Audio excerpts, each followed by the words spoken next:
Do it. Do it. It's showtime. What movie is that from? Beetlejuice, guys. It's showtime. Can everyone hear us okay? I hope you can. This is Wally. Nanette. And Crystal. With Supreme Gecko. Thank you very much for joining us tonight. We have I think, an amazing show. We've been very fortunate to have some people in the hobby that have been in the hobby for years. And tonight it's Jim Stelpflug from Southwest Wisconsin Reptiles. And we're going to talk about, he's going to deny the fact that he's a big breeder. I'm convinced that he is. And we're going to talk about what it takes to go from a small time breeder to the big time. But right now, and I'm not going to blab because Crystal has something very special to show everybody. Crystal, you are on. Am I out of the way now? Why? Do you want to be out of the way? Well, no, I didn't know what she needed. I didn't want her to hit me. And I'm sure that sounds really great, right next to the mic, too.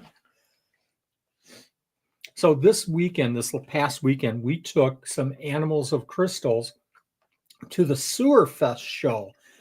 And guess what they were? If you know Crystal, she's been working with a very, very special animal, a leopard gecko, and they're black knights. You make sure you have it.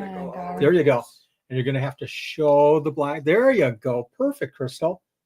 Move your hand. Move your right hand. There you go. So bring it up to the. There you go. Oh my gosh. So Crystal took 2 baby black knights. Now she's had, how many babies have you had so far with this pair? I have had 5 girls. Oh my gosh. This was a very special gift from Luna Geckos about 3 years ago. No, Mhm. 2. Yeah. About 3. About 3 Yeah. years ago. And I think we held off the first year. She received them at Christmas time. We held off breeding the first year, and we bred the second year, and we bred last year. And we're certainly breeding this year. Why do you have? And who is this again? This is my male Harry. Harry. And why is this male black knight's name Harry? Because of Harry Potter. Why Harry Potter? Why did you name it after Harry Potter? Because I like Harry Potter and I thought it would be fun.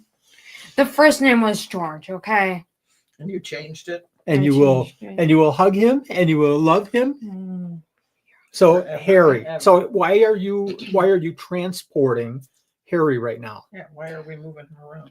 Because I want to hold him close to me so he can feel warm. Okay. But why do you have him out of his cage? Because I wanted to show you guys. And why And why was he were out you of his moving cage? him?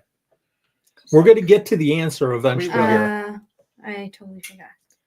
What were you doing? Where with was him? he before? He was in Luna's enclosure. Who's Luna? My female.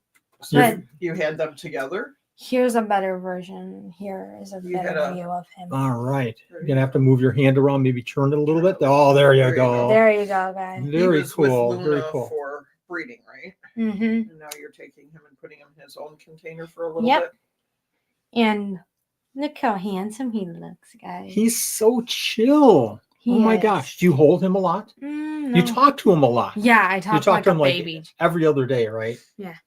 Thank Very you, cool. Cassandra. Very cool. Nanette, who's all here? And while we do this, we just wanted to have Crystal jump in and show off Harry, not Is Luna, Harry. Harry's the is boy, okay, Luna's the bye. girl. Stay Frank away. the Tank's here. Yeah. Emily's Can I say it here. like this real quick? Illinois Valley Geckos are here. Cassandra's here. Emily Wilson. Hey, how are you? Frank, I am not putting a top hat on my Harry. Shane is here. Laura is here. Jennifer is here. I'm having a hard time with my You're doing great. thingy here. Did you say Shane is here? Yes, I Okay. said Shane is here. Look where- I can't- Hi, Shane. I'm trying to go up here. Jennifer Cook. Yep, Jennifer Cook. That's the last one I can get to. Very, very cool. It's not transferring for me. It's We not have above it. transferring. Well, it's not moving. Oh, I froze. you can hit the play button. Yeah, I know.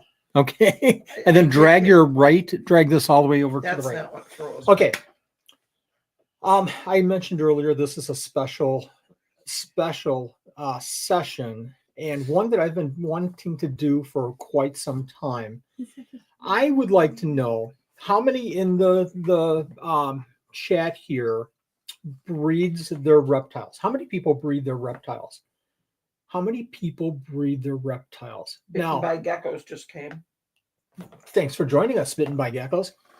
If you breed your reptiles and you have any thoughts about turning this into a business, and then maybe, if you're doing a business, why not do it big time? That's what we're going to talk about. Central Gargs, thanks for joining us.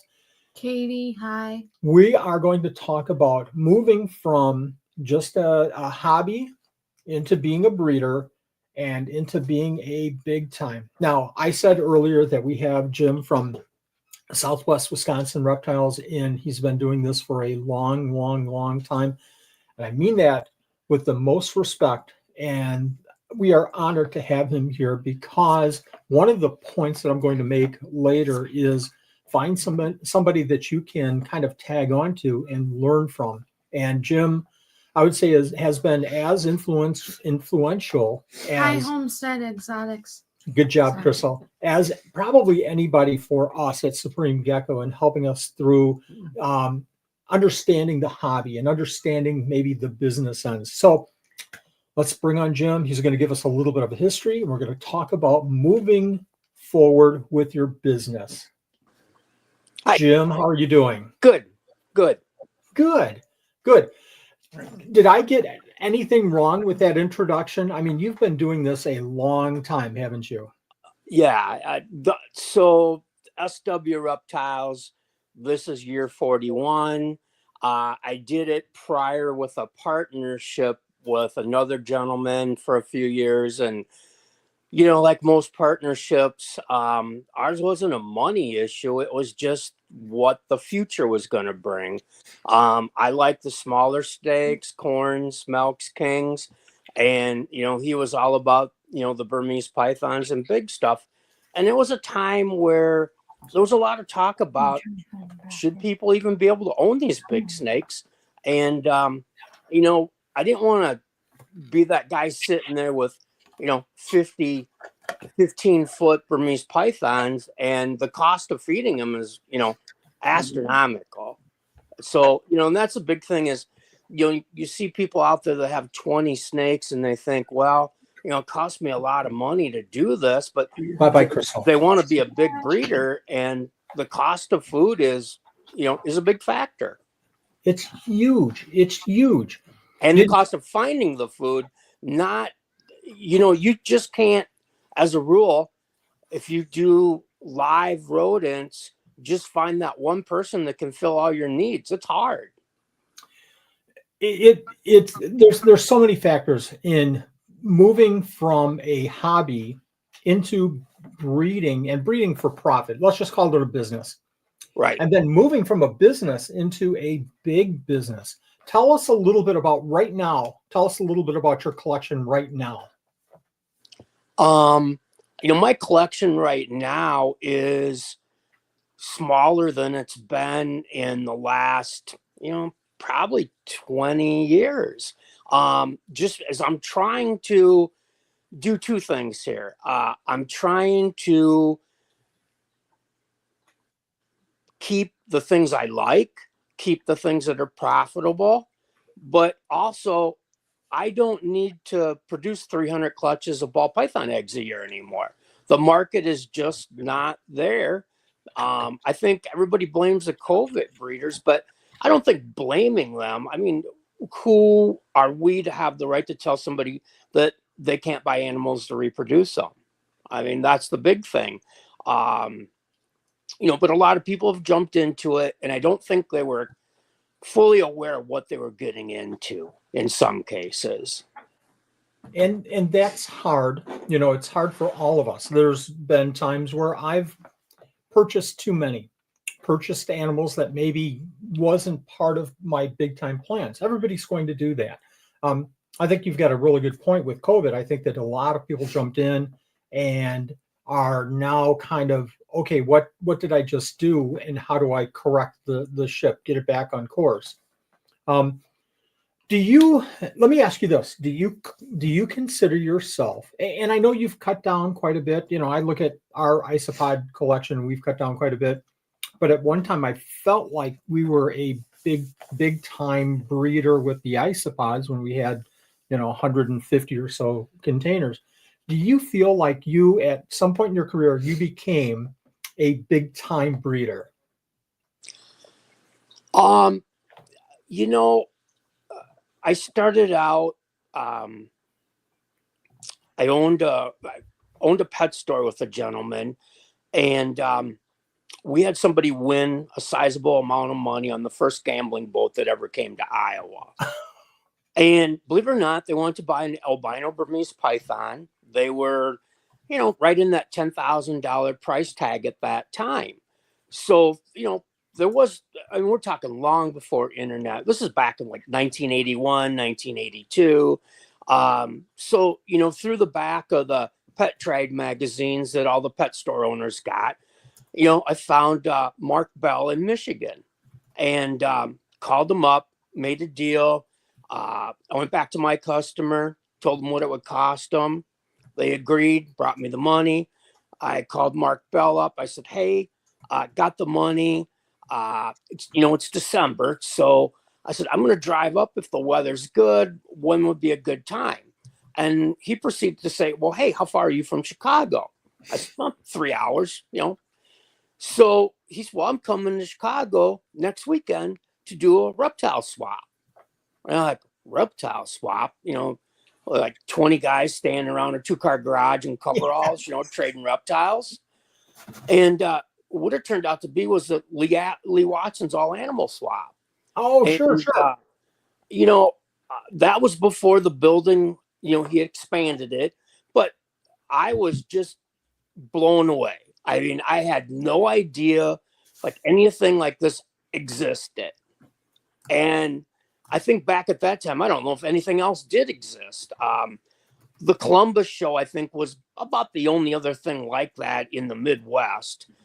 And, I went to the show, picked up that animal, bought a bunch of other stuff, and, got talking to the guy that ran the place. And I said, well, you ought to come out here and be a vendor. Well, okay. So the following month I went, took my wife, and, I said, well, this is I'd like to do this in the basement. And she's like, well, how many animals are you thinking about getting? I said, well, I would never have more than 25.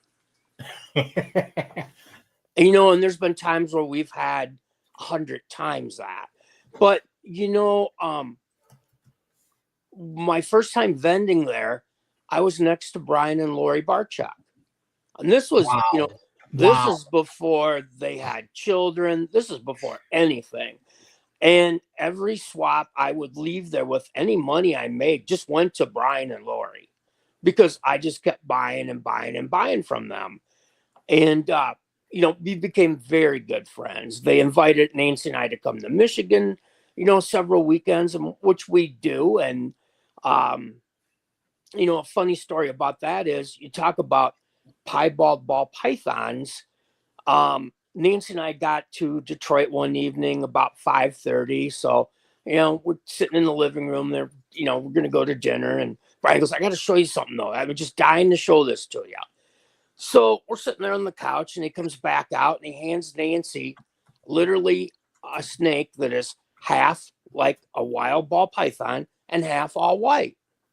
And I'm like, I saw a picture of this, a black and white picture in a newsletter once. And, we got talking about it, but that was actually the first pied.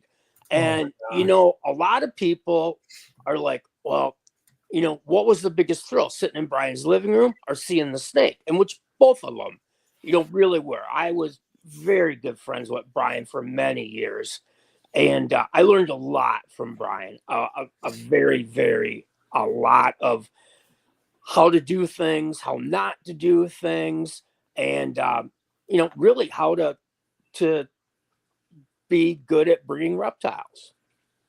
And it's things that, people would say, well, you were spending a lot of money with them. That's why I was sharing the information. I don't really think that was the case. I think two of us just had, become very good friends. And, being that I had the aspect of the pet store, there's certain things he would want. I would sell them to him at cost, and he would give us, great deals on reptiles. One time we were in Michigan, and a fair eye milk snake. I just loved them. And Brian goes, yeah, I haven't been able to breed them for 3 years. He goes, you wouldn't want to take them home, would you?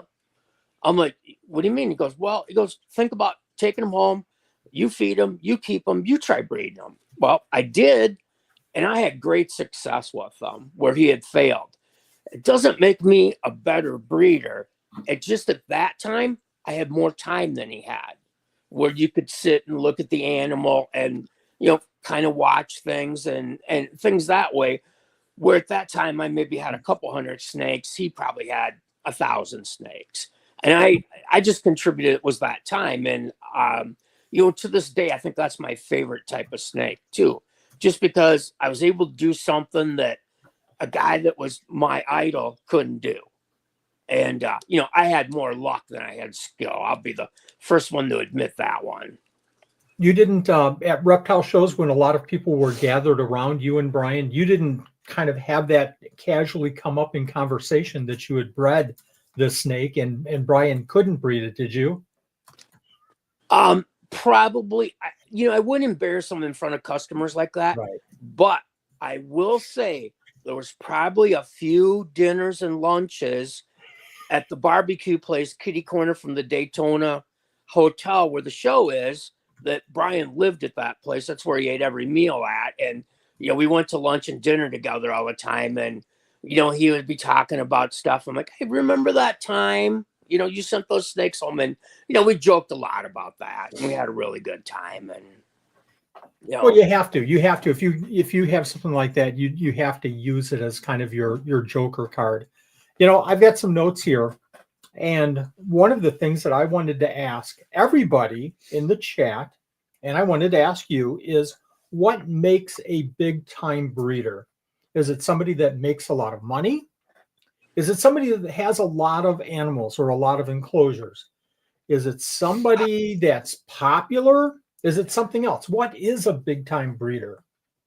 I think it's a question people look at various ways, but I think you're right. I think, could it be somebody with a lot of animals? I know, and I've seen a lot of people with animals, but they couldn't breed them. They weren't successful. I think maybe they jumped in too much ahead of their skill level or their experience level. I think checkbook breeders is what they were called for a lot of years when the ball python game came along. You have people invest in, there was a kid out there that was rumored to invest $1 million. I don't think it was that much, but it was a lot of money. Wow. And, I think, people starting out, I think everybody's goal is to start out and to be able to quit their job. And, I think we were about 5 years into this, 6 years into it. And, we were producing 3,000 to 4,000 baby bluebirds a year, mainly corn snakes. Wow. We were one of the, probably one of the top 3 or 4 breeders producing that kind of numbers. And, I can guarantee you, I kept my 40-hour-a-week job. People told me I was nuts, but, you are. Yeah, exactly. I mean, I always In a loving way, Jim. Well, I always like to have nice equipment. I like to have nice things. I like to have new vehicles. I like to take a lot of vacations. And I always kind of like that guaranteed paycheck. And eventually, I did go to part-time. But in 7 years ago, I had a massive heart attack and kidney failure and died a few times there in a year. And was it because of those many nights with 5 or 6 hours of sleep? Could have been. I don't know. But, and I think defining what's a large breeder, I mean, when I started out, I think, Wally, you and I have lived in probably what will ever be the most popular time in the reptile industry, as far as new things being found, new ways of things being done. Back when I started, there were no incubators. There were no racks. You build or had someone make all your equipment. You had to do it all yourself. And there was a lot of pride taken into people making cages and displays and everything. Every year, we would go do the show in Daytona, or originally started in Orlando. We would take down nice displays and we'd put the displays for sale. We came home without the displays. So I built something new for the following year. And a lot of times we'd have people say, hey, I want these. I pay you now, you bring them to me next year. And we would do that too. I've always done woodworking and I like doing woodworking. So you had some pretty good ideas. But, I think when we started out, I had some very good mentors in my life.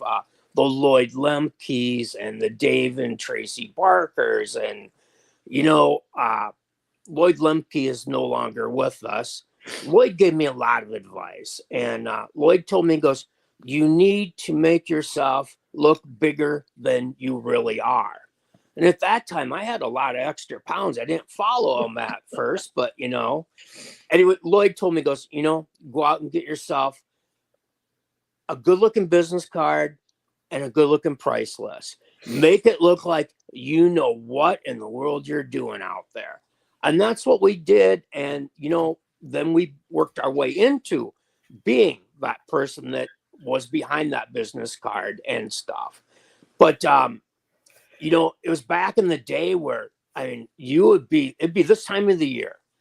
People would be sending out price lists and be black and white or, whatever they would, have printed. And then a guy by the name of Steve Osborne came out with the first one with colored pictures. And oh my Lord, it was just amazing. But that's how we communicated.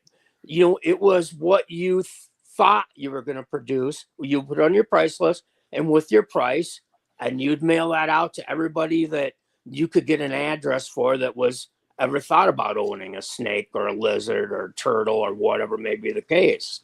And those were the big things that, when you got it, you'd have 12 of these lists and you'd be comparing who had what and then what the price was. And a lot of times, I was a little more fussy, I think, than others. I would get a hold of the person. I'd call them and say, listen, I'm very interested in this. When you have babies, is there some way you could mail me pictures? Sure. So they would take pictures, take them down to their local Walgreens, get them developed, throw them in an envelope and send them to me. And you talk about snail mail, but that's how we communicated back then. Long distance. And that was before the internet by a lot of years. The internet has changed so much, and in a good way and a bad way, of course. Exactly. I remember the price lists. I go back to keeping fish and having 125 different tanks and communicating all through the world and shipping out animals and bringing in animals from all over the place. But we used to have, I was in the Milwaukee Aquarium Society, and I was the librarian. And I was the librarian because we would get the newsletters from other clubs in, and oh my gosh, I've got to go to the back. For sale. Ooh, they exactly. That fish that I'm looking for. That was gold. To know that somebody has a fish that you were looking for, that was gold. Again, no internet. That's how you learned about how you might acquire some of these rare and not seen animals that much. Even the first Reptiles magazine, a lot of people went to the back of that. Yes. Absolutely. You've brought up a couple of really, really good points. We're going to come back to mentors in just a minute, but you made the point of, and again, I think that anybody that wants to take their hobby to a business, and especially a business to the next level and make it big time, not guaranteed, but is to make that presentation, present yourself like, what you envision, kind of see yourself, here's where I want to be. That doesn't mean that you have to act differently, and it doesn't mean that you have to do things, the wrong way, but that means look at yourself as, here's where I want to be in 5 years. Let's start that process. Let me get some nice looking business cards and a nice sign for the reptile shows, and let me get some nice pictures. Maybe I need to upgrade my phone. I think my phone's from 1973. So maybe you need It's not a flip phone, is it? No, it is. It's not. Sideways flipper. I have a Cricket phone, with the big numbers. That's what I have. So it doesn't have photo ability. It doesn't have, So You're a loser. Are you? You're not serious. No, he's not serious. Come I on, didn't Jim. think- You think well, I'd leave him Nan- sitting back then? You know, Nan, he's got that really weird sense of humor, and a lot of Cub fans have Don't- that. That's all I'm gonna say. I It's- agree. It's inherited from Illinois. Illinois. I said Illinois. I have never said Illinois in my life. You do realize I grew, I watched your kids grow up from the time they were little. So don't talk about it being inherited, because those kids didn't get those genes. You're They right. didn't. No, they didn't. So I think that's so important Wally is a bad that boy. that you put yourself, you envision, you put that hat on of this is going to be me in 5 years. How do I get there? You don't get there in 4 years and 11 months. You get there starting right now. And that's good business cards, and start doing the work on the internet and start pushing your photos out. Hey, I have this, and don't get into the sales thing, but just show off your goods, show off what you're doing. I think that's a great point. I actually was fortunate because we had something called the Midwest Herp Society. So every state had a herp society, and the meeting, they'd have a symposium, bring in talkers and all kinds of, it was a 3-day get together, and it really wasn't a 3-day drunk like a lot of people spend with, let's say, Tinley Park or whatever may be the case. But you would see a wide variety of people coming in giving talks, and there were people in the aspect of being a breeder, college professors, veterinarians, and it was something you could really learn a lot at. And I was fortunate enough that I was smart enough to shut my mouth and open my ears, because these people all knew more than I knew. The only thing that I could tell them was where the restrooms or the kitchen was in the hotel. I could learn so much from them, and I did. And I made friends with a lot of the, it seemed like elderly people in the business at that time.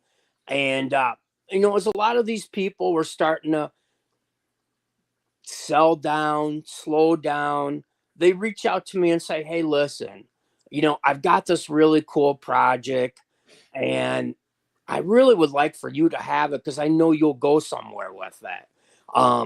It's not something that you're going to buy and, sell in a month. And I was fortunate to get a lot of things, given to me at a good price, or a lot of times a lot of people were willing to give me animals, and we'd work on a percentage deal. And, if you get into any kind of a breeding loan, write something down on paper. Oh my gosh, yes. Even, and I can tell you right now, 2 times in my life where we've gone into the men's room, taken brown or white paper toweling out of a hand towel dispenser and wrote up some kind of a contract, and we both signed it. Because I've seen more friendships just totally gone because of a breeding loan. Something didn't go the way that the other person thought it would. Or somebody gave somebody animals, and because they were having hard times, those animals are up for sale, on Fauna, 6 months later. And, I've just seen so many people that were very good friends. It just destroyed friendships, and with just such hatred. I see something like that. I feel, and I'm not on Facebook groups that much, but I see something like that probably about once every couple of weeks, where, Sure. hey, what would you do? This just happened to me, and they lost the animal. It got out, and we've done one loan. We had a good friend probably about 15 years ago give us 3 red crested geckos, and wanted those red crested geckos to be bred to our Red Bull, which at the time was, I don't know if there was a redder crested gecko that I had seen on the internet, but this was a really special. And we, set up a tank and did special care, and in and out and nothing. 6 months later, I don't know what to do here. I can't get any eggs from these 3 females. And the person was, that's okay. Let me just get them back and I'll work with them. It wasn't that other person that felt bad. It was me. And I felt so horrible that this loan was kind of a failure. And I felt, that I had committed to the person and couldn't fulfill my part of it. For me, it was, I didn't really want to talk to the person for a while because I felt so guilty. So that's the least kind of situation, and it can get really, really bad really, really quick. So it's good that you wrote that on the brown towel instead of like toilet paper. If you would have written it on toilet paper, it would be worth, well, not even. This was just a step ahead of toilet paper, and it's funny because the gentleman and I were both in he was the president. I was vice president for several years of the Iowa Herp Society. And, he was willing to give me 2 big albino ball python females. And at this point in time, it's just an albino. Well, at that time, there were probably less than 50 albinos out there. Wow. And I said, well, we got to draw something up. He's like, we've been friends for, 10 years. I said, yeah, I think we better write something up because, I really like you as a friend. I don't want to lose another friend over any kind of a snake deal. And, we did. It's funny because I think I still have that piece of paper in a file somewhere, just as a joke. I hung on to it.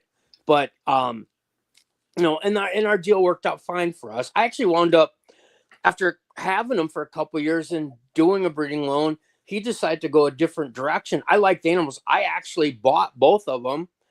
I still have one of them just because it was the first albino visual female that I had ever owned. Wow. Never worked with. So, she has a place here until her time is up. She's, I think, 24 years old, 23. Oh my gosh. And still breeding, to this day.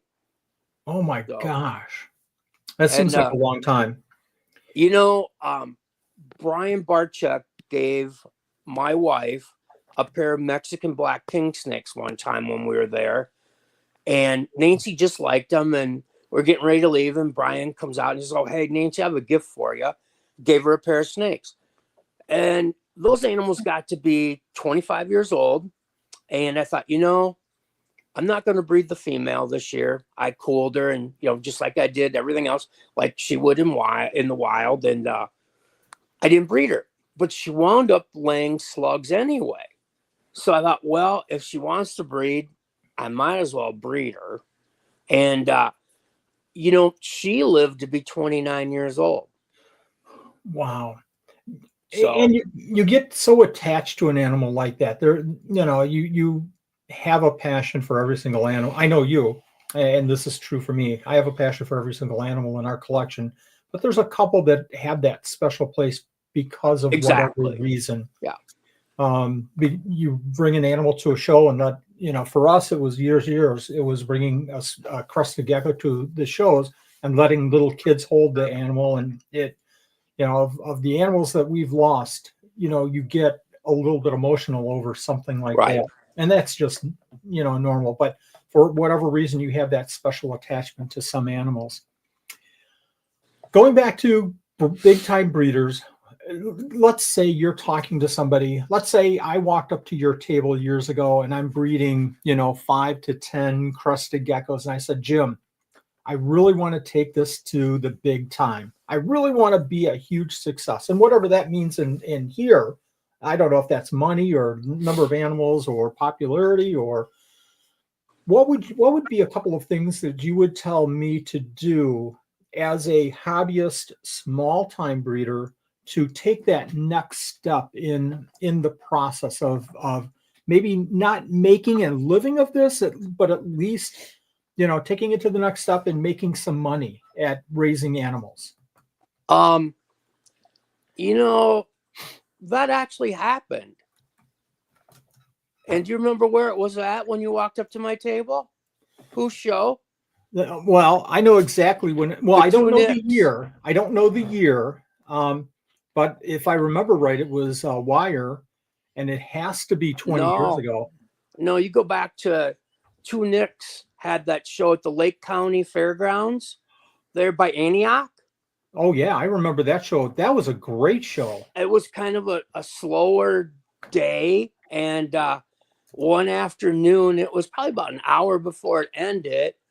Here comes this guy with the Blackhawks hat on. You know, you haven't changed any, and you're like, I noticed you've been busy all day, and your display just looks like fantastic. You mind if I ask you a few questions? And that was you. Yeah, And I remember that well. Man, the boys were, I would have guessed like Christopher to be maybe 11 or 12 years old. So, it was years ago. And it's funny because I've had numerous people come and ask me that same question.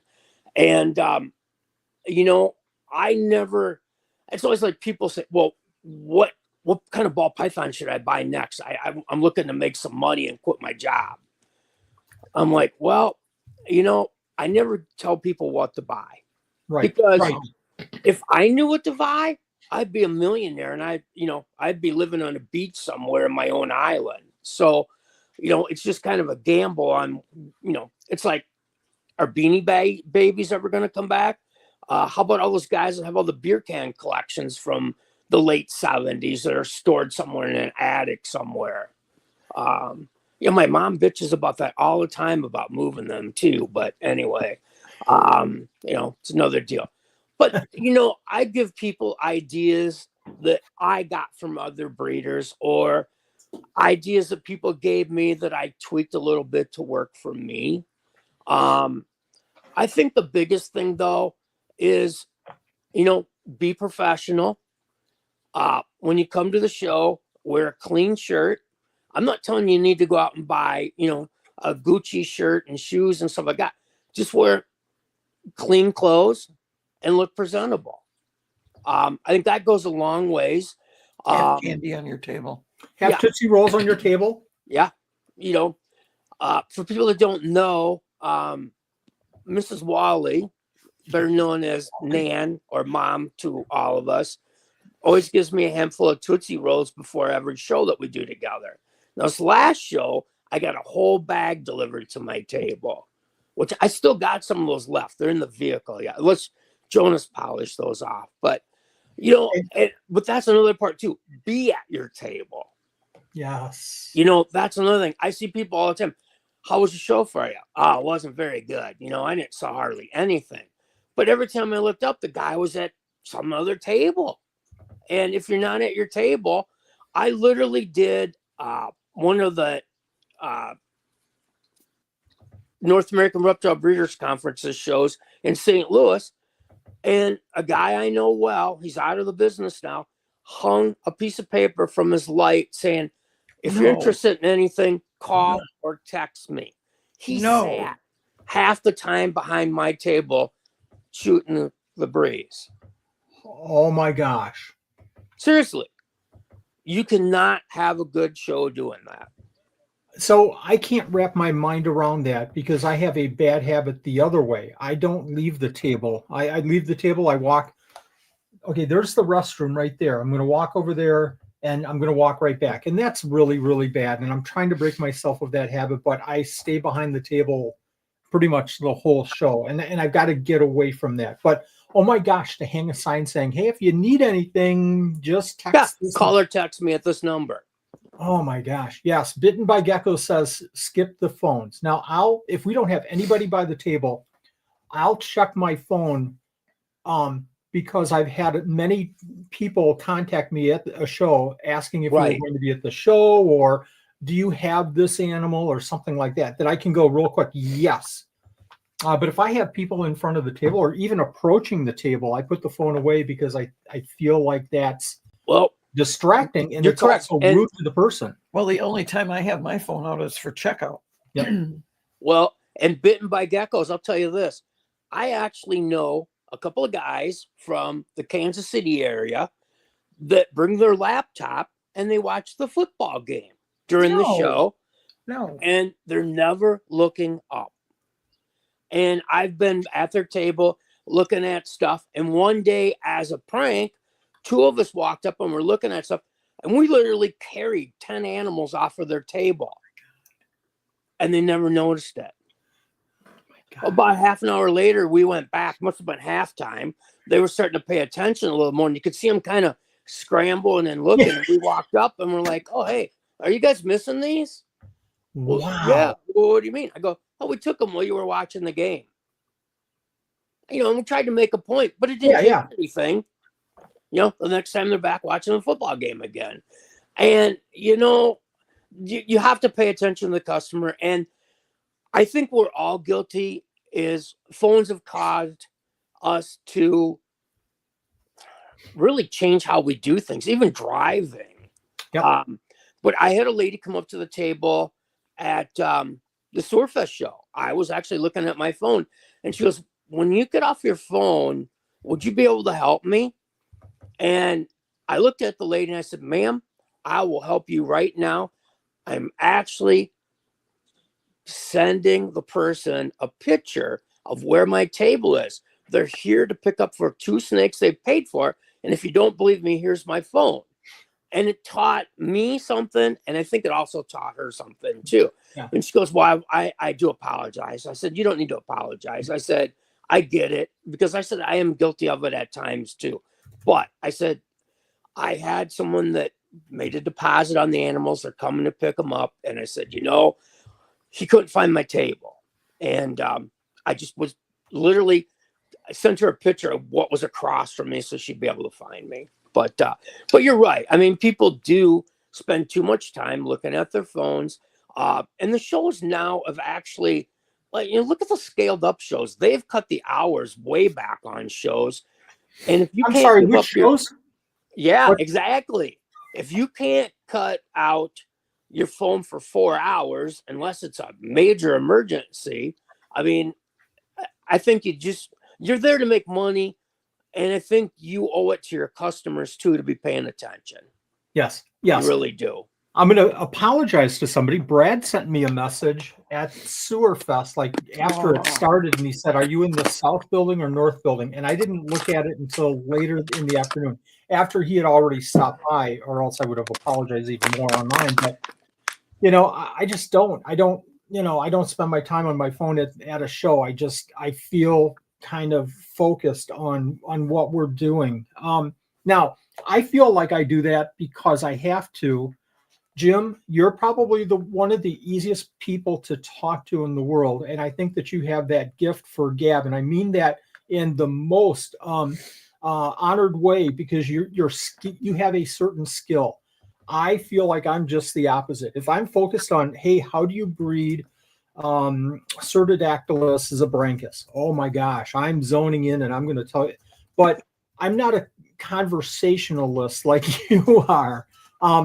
But I think at a show or online, I'm going to say it even online, I think you have to get out of that mindset of isolation, and you have to talk to people and you have to present yourself, right?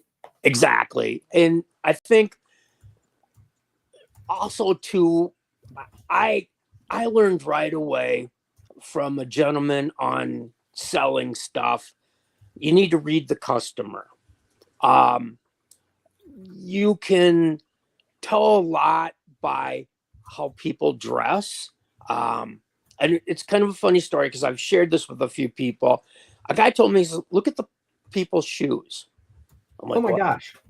He goes, "If they're wearing a pair of Nikes that are all beat up and have a hole in them, you know, that's a person, being it's a Nike shoe, they're willing to buy a snake from you. They're willing to pay a decent price, but you got to sell it to them.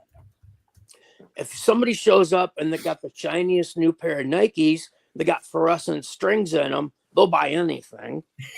And I mean, the guy had a whole listing. And as crazy as I thought it was, it's proved out to be pretty true over the years. But you know yourself, people come up to you at a show, people are like, "Well, who buys snakes?" I'm like, I've seen people that will walk up and they're a doctor or a lawyer looking to spend $5,000 to $10,000 on animals for their kids to learn responsibility and how to manage a small business. And then your next customer could be a guy that got out of jail 2 days before that wants to get back into the snake business because, he had to sell them all when he had to go in and spend his time. So, I mean, you never know. And, sometimes you stereotype people too, but, a couple of times of being wrong, years ago, I stopped that. I mean, you just never know. But you start talking with people. I think you can get a roll on what you can and can't say to them. And, I started out selling stuff.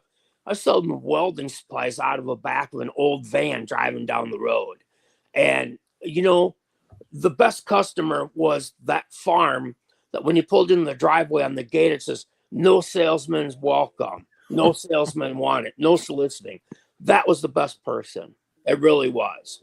Because the guy's wife put that sign out there because the guy couldn't say no to anything. I had never thought about that. And never, ever.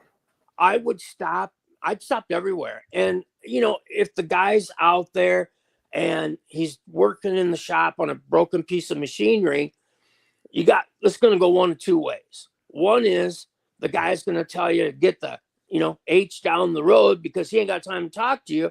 Or he'll say, can you weld this? And I'm like, yeah, I can weld that. I can show you how to weld. No, I just need it welded. I'll pay you. I said, I'll tell you what, I'm going to teach you how to weld that today. And then we'll talk about you getting a decent welder because what you got looks like it might have been your dad's or your grandpa's. And, that's all it took. And I think, too, if you work with people, even in the reptile business, you need to show people what can be done. Talk about the ball pythons of the early years. I mean, ball pythons really start to take off about the year 2000, 2001. And I think early on, not a lot of people could afford to buy that pied or that albino or that Mojave that's, from $7,000 to $18,000. But could they afford to buy a pair of head animals? So I think it was always big for me to take display animals and say, people walk up, I really like that. I'm like, well, you can make those for, $500. What do you mean? You buy a pair of heads and you breed them. If you get 8 eggs, 2 of them are going to be pieds. And maybe for lucky more. You talk about the odds gods. But, I think you sometimes, they call it sales for a lot of reasons. You literally have to explain to some people what they can do. There are a lot of people that are well educated before they walk in the door too. And if you run into a customer like that, you better be telling them the truth. Not that you should never not tell the truth. Right. But at that point in time, you better cross the I's and dot, the T's. But that goes back to what you said earlier about learning how to read people and not making assumptions. I've got a real quick story, and I want to talk about what Brad just said here. But one of the best stories that I have in selling animals, doing shows, was at your Iowa show. And I think it was our second one. And we were setting up the table. Christopher and I were setting up the table, and we had brought maybe 30 leopard geckos, and we'd had cresteds and other animals too. Setting up, it's, oh my gosh, it's 20 minutes before the show. People are starting to walk by, and an older gentleman, jeans and older shoes, and you can just get a feel. This person might just be looking, they're window shopping, and he starts picking up animals. And I was polite and, can I help you? And he said, yeah, I'm just kind of looking. Oh, feel free. And I'm thinking he's going to walk away, looking, and he's kind of sorting the animals. I said, is there anything that you're looking for that I can help you with as far as, selecting the animal that you're looking for? My mind was already, he's going to buy one of these animals. He said, what if I buy all of your leopard geckos? Could you do a deal? And that mental shift, happens so quick. It's like, oh my gosh, I pigeonholed him completely wrong. Now I have to change my thought process and work with them differently. It's easy, I think, to do that. And I'm going to get back over to Brad's point and to your point. Head animals are the way to start off, but you might find somebody that says, I don't care. Here's my money. I want it right now. And you have to be able to adjust to that as well. So going back to your very, very valuable point of having both.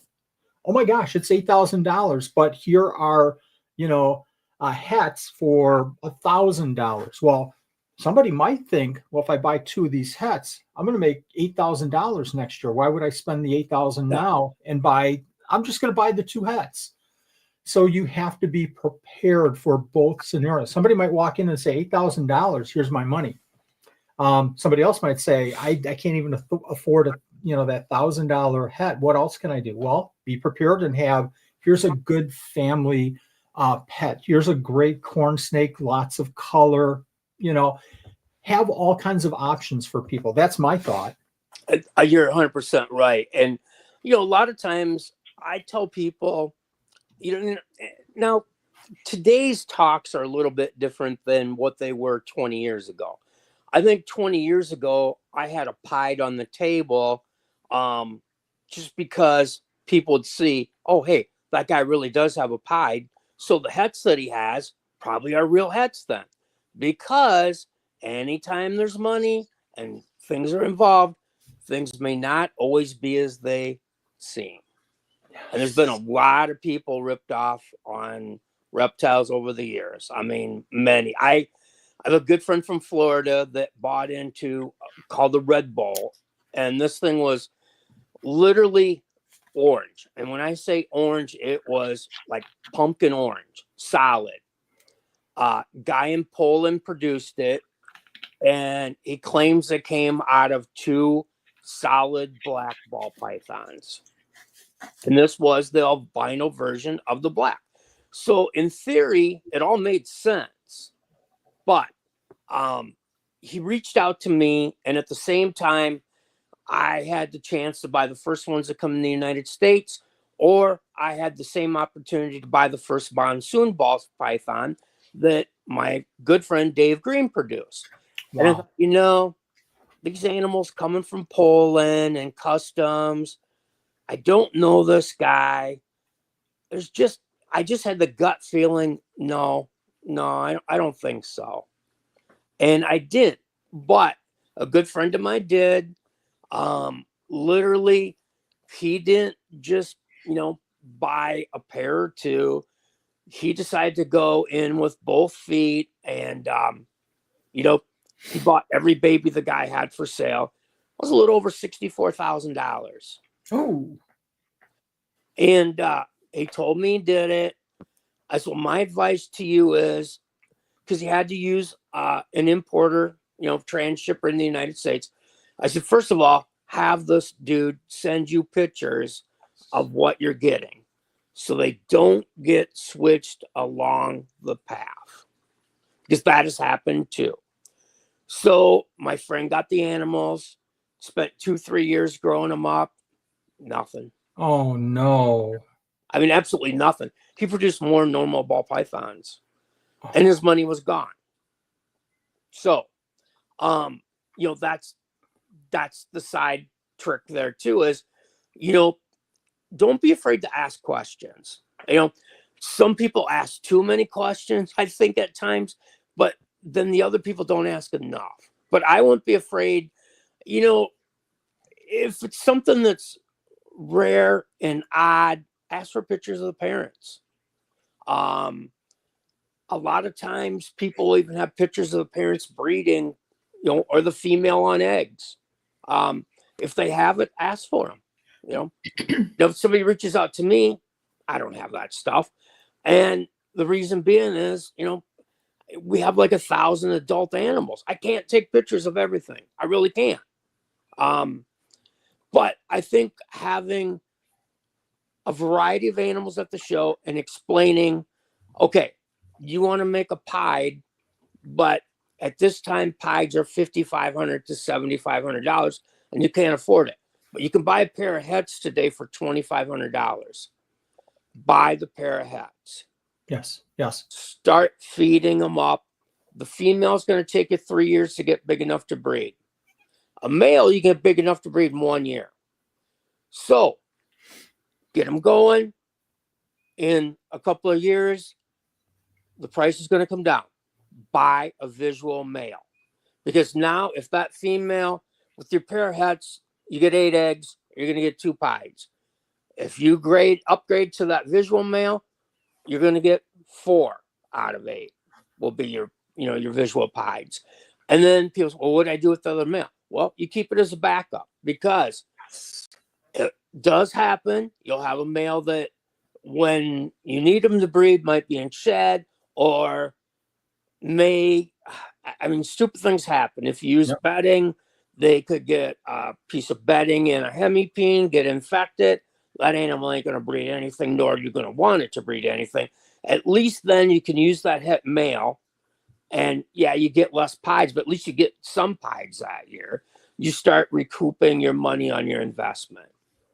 The hard part is making that determination of when to go all in. $64,000. I'm pulling the trigger. I'm going to be the first, and I'm going to put together a plan, and then it all crumbles. Or to play it maybe the safe and smarter way. I don't know if smarter is the right word. Maybe it's not. But I go back to leopard geckos and some of the first max super snows. Right. And because it was a co-dom, I don't think people realize, in 2 years this thing's going to be $100 instead of $2,000. Right. And I waited, the 2 years, and there was no value there. But then you get it, and you try to work other patterns and things like that. But the smart thing is, realizing when to go all in and when not to go all in, especially when you're talking about morphs and things like that. But it's hard, it's hard. For me, with the weird geckos, I see something that, oh my gosh, I might not see this gecko in the hobby. It's just being imported. I might not see it, for another 5 or 10 years. Not that I'm going to be around in 10 years, but I might not see it for that long. I'm jumping. I'm all in. Let's go. It's hard to make that determination. You have to do the research, and we're going to get back to what you said earlier, Jim, and that's talk to somebody. Maybe back then it was a Brian Barchuk that you were talking about. What do you think? What do you think, Brian? What would you do, Brian?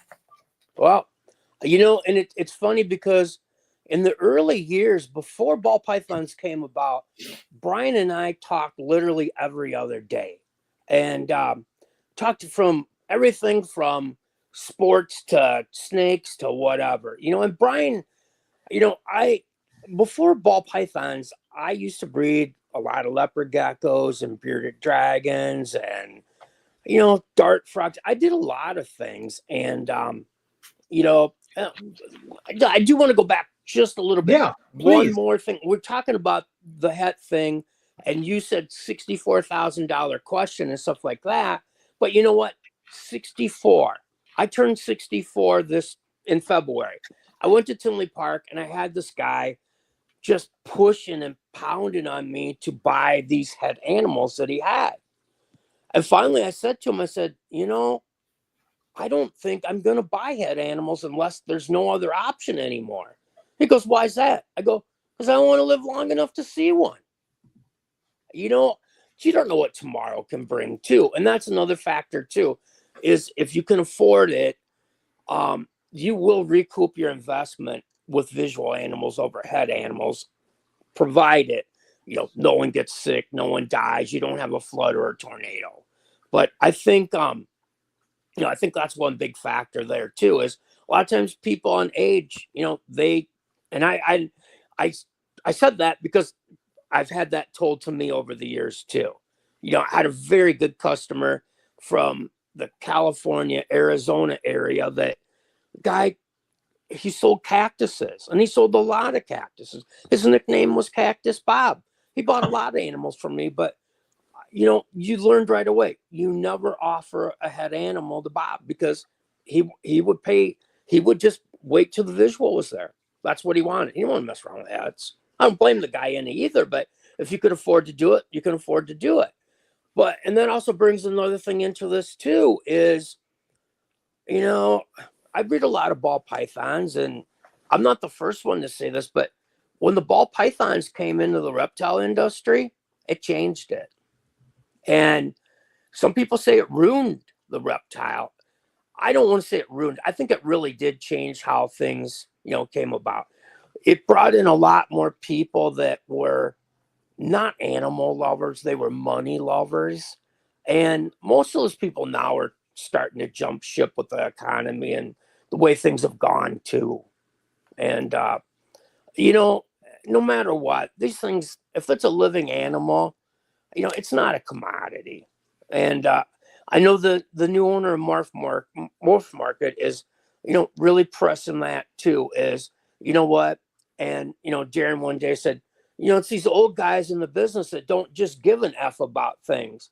And, you know, I reached out to Darren. I said, well, I'm old, but I do care. You know, but he's right. There's a lot of guys out there that, you know, because now this animal ain't worth $1,000. Well, okay. You know, some of these people are disposing of animals in not such nice ways either. Yes, And, yes. you know, if I find out about it, you know, I'm not going to stay quiet about it either, because I just don't agree with, you know, any kind of animal cruelty. I've got no use for people like that, no matter what. 1,000%. And that gets us back to another, you know, requirement here to take this to the big time breeder, and that's passion. If you're Well, chasing passion dollars, and actually taking care of the animals too. yes, yes, absolutely. So I was going to open the show with Jim. What's the best way to make $1 million in the pet reptile I can breeding? answer that. Please do. And I know you know the answer. Start with 2 million. Start with 2 million. You know, and it's funny because people say, well, do you think you've ever made $1 million doing this? I'm sure I have, but, you know, I don't know where it's all at. But, you More know, animals. you know, yeah, you know, and, you know, it varies. I give a lot of stuff away too. You know, talk about, you know, for some reason we're on pies today. The very first pie I ever bought, I paid $12,800 for it. I got $5,000 knocked off of the price tag because I bought a $25,000 pinstripe from Mr. Brian Barczyk. I said, you know, I want a pie too. I had one that I had saw in Daytona. I said, well, I really want that pie too. He said, well, hang on to it for you. Well, he had a Japanese customer that really wanted it. He sold it to him. He says, I will have one by Tinley Park time and I'll treat you right. Well, and he did. And that's how I got $5,000 off. But, you know, that $12,800 snake, you know, I bred it to an albino. So now I made double heads. I bred it to a ghost. I made double heads. It got to the point where I had 6 or 7 of his sons anymore. I didn't need them. But it had been so many years, the price of pies were down to, you know, adult male like that was probably worth $500. You know, and I took that adult male to a show. I remember it distinctly. And I remember the person that came up and said, well, I'll give you $450 for it. I said, no, no. Actually, he offered me $400 for it first. And I said, no. I said, this guy's made me a lot of money. If I don't get my $500 asking price, it'll go home with me today. I don't need to sell it. You know, and it's early in the show. He said, well, I'll come back later. You don't need back all the time. But a customer that I had that they didn't have a lot of money. It was a family with about 6 kids. And this guy built a lot of rodent racks, built a lot of racks, sold them. He did what he could do to make some extra money so the family could get into the hobby. I know with his and his wife's jobs, you know, taking care of the kids and their house payment, kids having clean clothes and stuff and nice clothes were very important to them. So I also helped him a lot. I sent a lot of customer his way. I had people that, said, hey, I want to get into the rodent business. I said, I'll help you get started. And I'll tell you what, I'll get you some rodent racks and you just give me rodents back as payment. So that was one way of me getting rodents. So I had this guy build all the rodent racks. His young son was about 8 or 9 years old. He had saved up $250 of his own money. He was going to buy a snake at the show that day. I think you know where I'm going with this. Yep. And, that kid came up and he held that pied male and he said, I would have enough money to buy this snake in a year because I've been saving for just over 6 months to get this $250. Well, we got to the end, we're packing up and the kid's over and he's like, can I hold that snake one more time? I said, you sure can. Well, he's holding it. Well, the initial guy comes up and he's like, well, you wouldn't take 4, you wouldn't take 420. Will you take 475? And I said, no, not on this animal. I said, I just obligated to it. And I just kind of hem on around. And I finally got to the point where I just had enough. I looked over at that young man. And I said, you got that $250 with you today? Yeah. I said, let me see it. Well, he's counting this money out. And he's got probably the biggest bill he had was a $10 bill, and he's got all this money and he's got some half dollars and a couple Eisenhower dollars. And, he had just over $250. I said to him, I said, do you want that snake today? He's looking at me. He didn't know what to say. I don't think he understood me. I said, tell you what.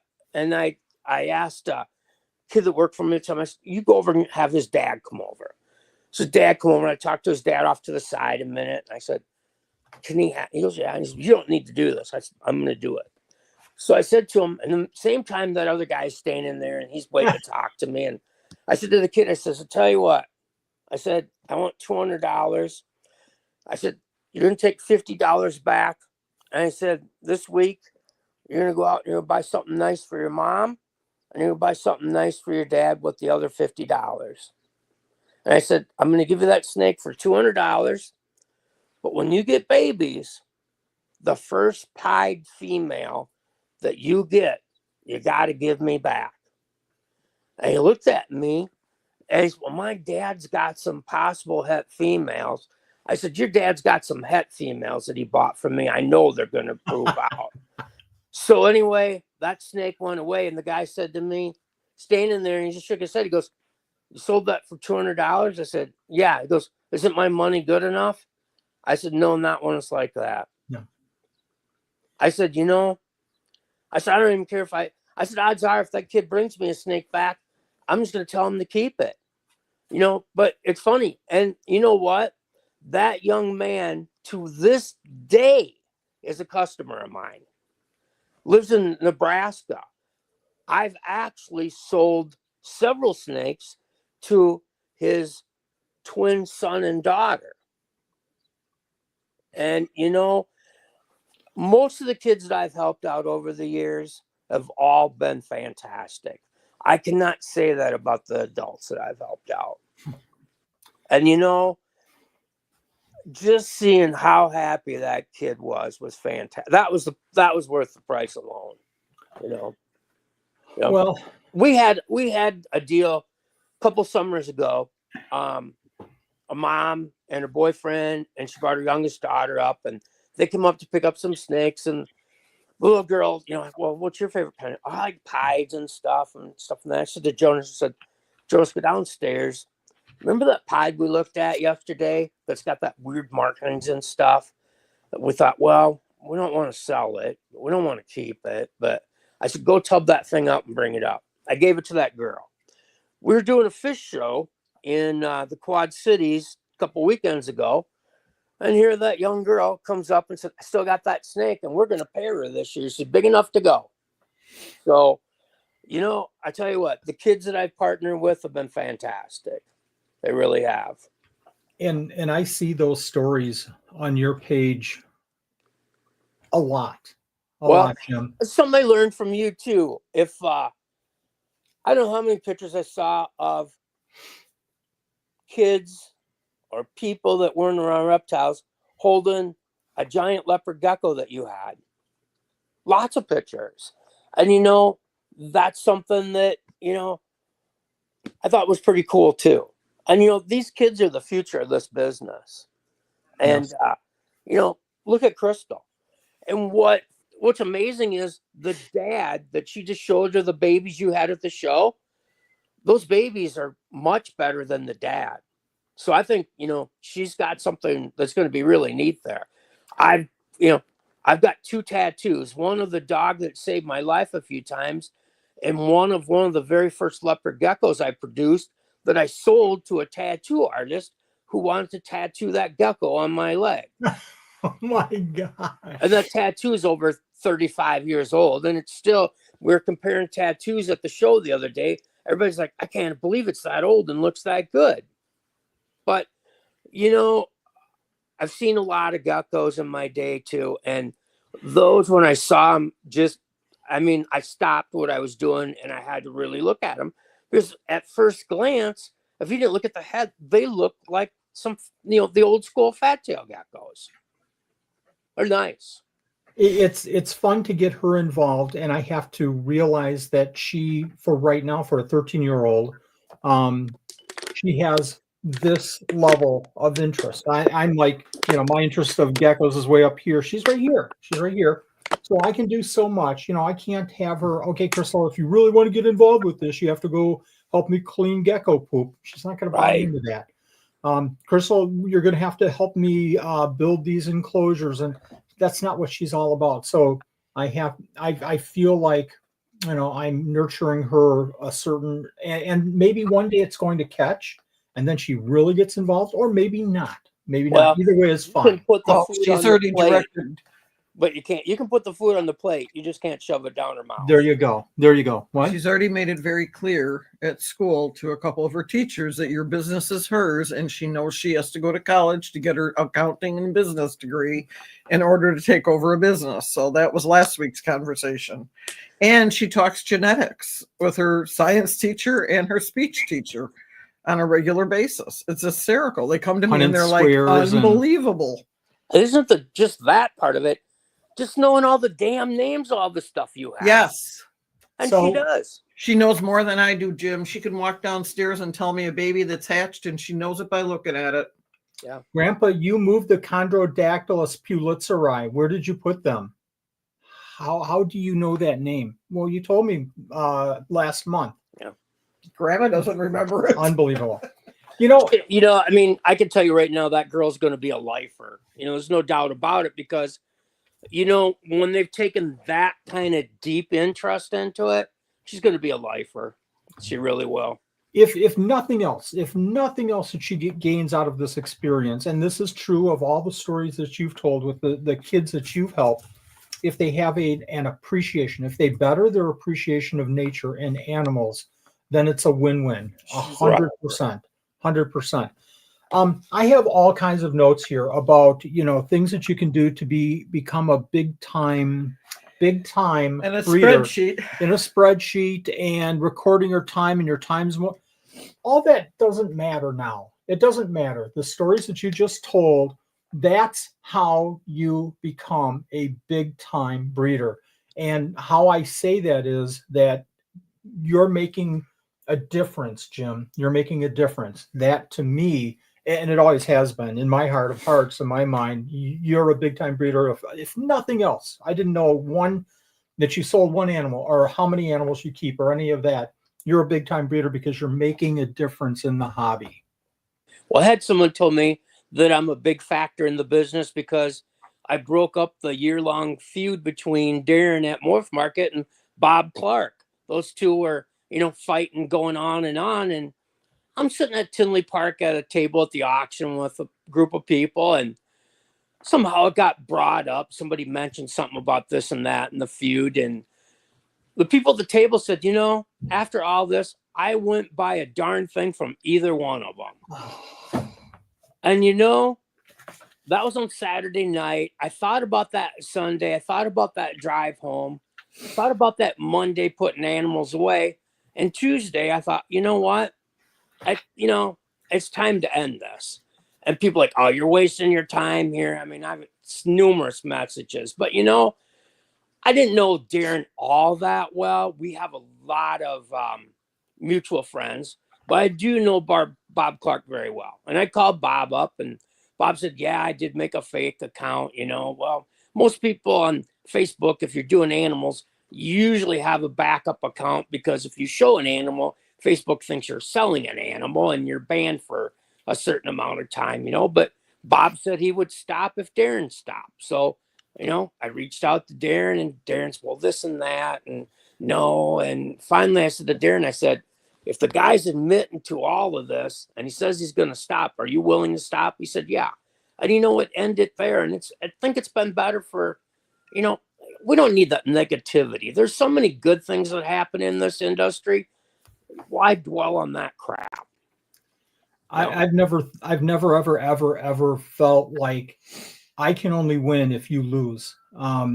I've always felt that there's a big enough pie that we can all win, no matter what we're doing, no matter what we say, no matter our differences. There's a big enough pie out there that we can all win. Exactly. You know, and it's funny. I worked for DeWalt Tools basically the last 30 years of my working career. And, you know, all the reps prior to me, you know, they hated Milwaukee Tool Company. The Milwaukee Tool, you know, they teach their reps that DeWalt's the enemy. And one day I'm working in a brand new Fireman Fleet store that wasn't open to the public yet. The DeWalt guy there is doing his work. I'm doing my work. And he said to me, he goes, are you familiar with the area? I go, yeah, really well. He goes, I'm new to here. So I'll tell you what, I'll take you to lunch and buy if you tell me how to get there.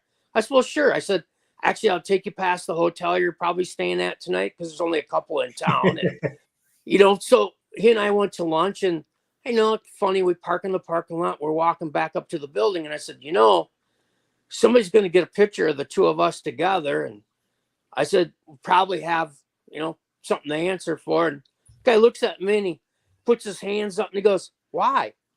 This place is big enough for both of us to make money. Why do people have to fight and be like that? And, you know, that sunk into me. I'm like, you know, the guy's right. And, you know, that's just it. This industry is so big. There's so much new stuff.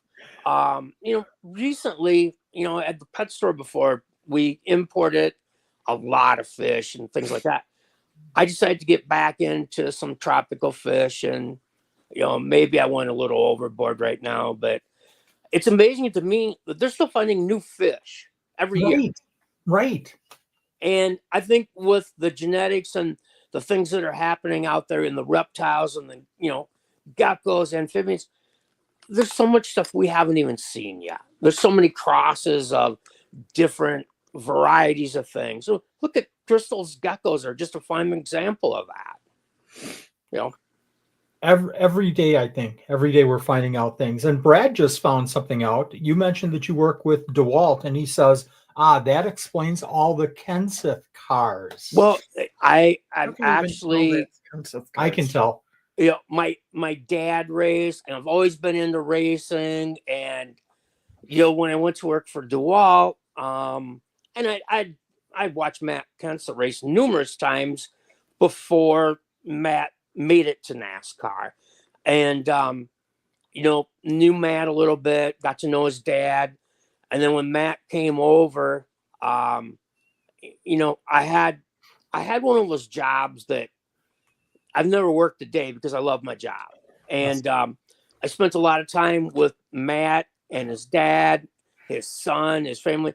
Great family. I mean, just Matt could sit down and do one of these podcast deals with you. It'd be just, you know, it'd be just like a good old time with a good old guy. I mean, that's just the way he is. You know, I could tell you many stories about, you know, fun times doing different things, you know, with the Kenseth family. They're good people. But, you know, DeWalt was good to me. You know, they may be yellow on the outside, but they're red, white, and blue on the inside. You know, DeWalt's the only company that has major tool company has plants in the United States yet. Let's just put it that way. And yes, a lot of parts are made overseas and they're assembled in the States, but at least they're, they are employing some American people in their factories. So There was a thought that I had that You had a thought? yeah, I did have a thought. It was so long ago I've now forgotten it. But anyways, I was going to buy a DeWalt hat. Yes. And I was going to have Nanette introduce the show and say, well, we don't have Jim. Oh, wait, here he is. And I was going to walk in with my glasses and my DeWalt hat, and I was going to talk like you and go about 5 minutes of, well, really what the best way to become a top breeder would be. And I told him no, Jim. and she said no. So I couldn't pull that off. you don't want to be like me. Trust me. Oh, that wasn't why I told him no. I just didn't know. No. No, Nan would He's use not like you. stuff packed and be out by the curb before noon tomorrow. She's had thousands of reasons to do that. So if she hasn't left now, there's got to be something holding her back. Let's go back to the first question. What makes a big time breeder? It could be a lot of things. A lot of things. I think the question is what makes a good big time breeder? Now, And that's somebody that, takes care of the customers if they have a problem. That's somebody that takes care of their animals. That's somebody that if, for some reason their house was raided, they don't have 30 dead snakes in cages. And I just understand some of these horror stories that you read and hear about. We have a mutual friend, Cindy, that lives there, and she's been in on a lot of these raids and stuff. That poor girl has had sleepless nights on, what she has seen. And I don't understand how people can do that to an animal. I don't either. And just because these things don't have fur, doesn't mean that they're any different. 100%. And with all of that you just said, I think another key factor of a big time breeder is keeping that open mind. We've seen a lot of changes in the hobby recently. UV lighting, bioactive, bigger enclosures, things like that. I'm old school, and it's taken me a long time, and I'm transparent enough to say that I don't know if I would call it mistakes or if I would call it that's just how I've done it, which isn't right, I'm saying. But I've made a lot of changes in the last 3 years. Not that I'm perfect, not that I've fixed all of my issues, but our generation was taught if it's not broke, don't fix it. yes. But if you Absolutely. can fix it and up your production by 50%, isn't it worth doing it differently? Yeah. I've had numerous people over the years help me and work for me in 41 years. And if somebody had another idea, well, you know what is it? Let's talk about it. If I didn't try it, maybe it will. And, and a lot of times their way was a better way. I find some of those conversations to be more valuable than conversations where you and I have worked with the same animals, leopard geckos, let's angelfish, and we can talk and, oh yeah, that's right. And yeah, that's right. I would rather have a conversation where somebody looks at me and says, you're so full of poop. You don't do it like that. You do it like this. And I have the proof right here. And now I can come back and say, but I have the proof and then trying to figure out where's the common denominator there. What are we doing, both of us, the same way that's making this work? So we hatch all python eggs. We hatch different than most people. They use substrate. We don't. We use water, a couple pieces of PVC pipe, piece of plexiglass, and some paper towel. I don't deal with vermiculite, perlite, or anything like that.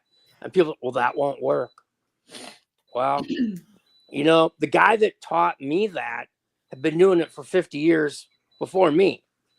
And obviously, the amount of animals that we produce, if it don't work, I don't know what they're thinking, but there's a lot of ways to hatch eggs, and I think everybody has a different opinion. But one thing, my way, it's a foolproof way. If you got somebody new and I see it every year.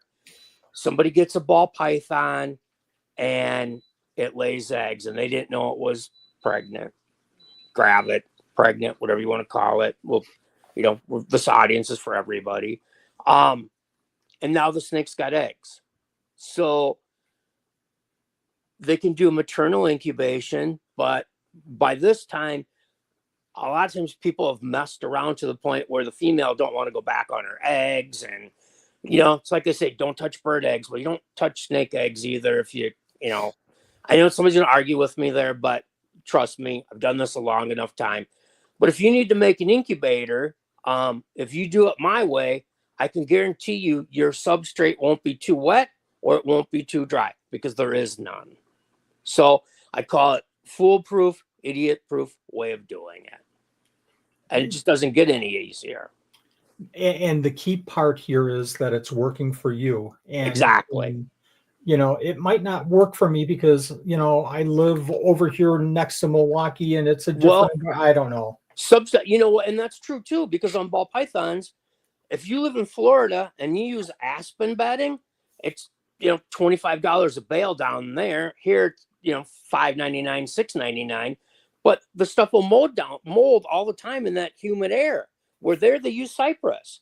Up here we use aspen because it's a drier climate and it's cheaper. It's what we have here. But a lot of times you see these people jumping to answer questions in groups and stuff like that, but they don't ask questions first to be able to answer that person's needs correctly. And that's my biggest peeve with that is you can't, first of all, ask for a picture of the person's site. Yes. And then you can see if, how are they heating this? Are they baking it with a, 250 watt, light that you'd have overhead in the shower of your mobile home? Or what in the world are they doing? And, you can help people a lot by just looking at a picture. You really can. Good gosh, Jim. Viewers, if you've asked me a question, I bet you 50% of the time, that's the very first thing that I've said. Yeah. I had somebody say, hey, my Periodora picta aren't eating. I don't see the mealworms disappearing, and the animals just don't look the same in 2 weeks. It's been 2 weeks. They haven't been eating. Very first thing that I said was, can you show me a picture of their food dish and the size of the mealworms that you're feeding? Right. Maybe the food dishes, they can't get it, just little things. A picture is worth the bazillion words. So what a great, show me a picture, tell me the temperatures. And that's going to save 90% of the other questions that come up. People are buying a baby ball python from me. That's, we usually don't sell anything till at least it's a month old. I will to somebody that's another breeder that's got experience, but most of the stuff, I wait. But, instantly that person, they're going to get the snake. So they go out and they buy this 4 foot by 2 foot by 2 foot cage, and they're putting an animal in there that would live in a 4-inch deli cup. That animal is so overwhelmed. And I get it. That person thinks they're doing the best they can for their pet. I get it. I commend them there. But a lot of times I'll tell people, here's what you want to do.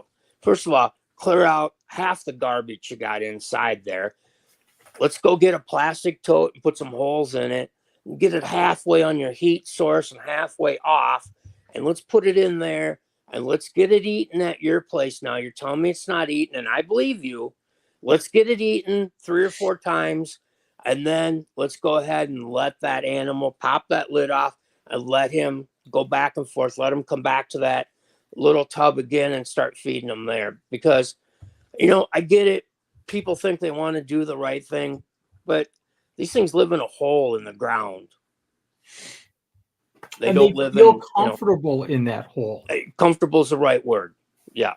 But I'm not going to make that change. I'm not going to tear down my 4 foot enclosure because you told me, because Spot likes his skull ornaments. That I have 14 skull ornaments, and they're really cool. And Spot likes those ornaments, so I can't tear down my 4-foot enclosure because you're telling me to do that. Well, 90% of the time, that person will now go to Facebook, where I think they don't have a primary doctor. They just go to Facebook. There's all kinds of doctors and lawyers and all kinds of experts right on Facebook, and everything's free there.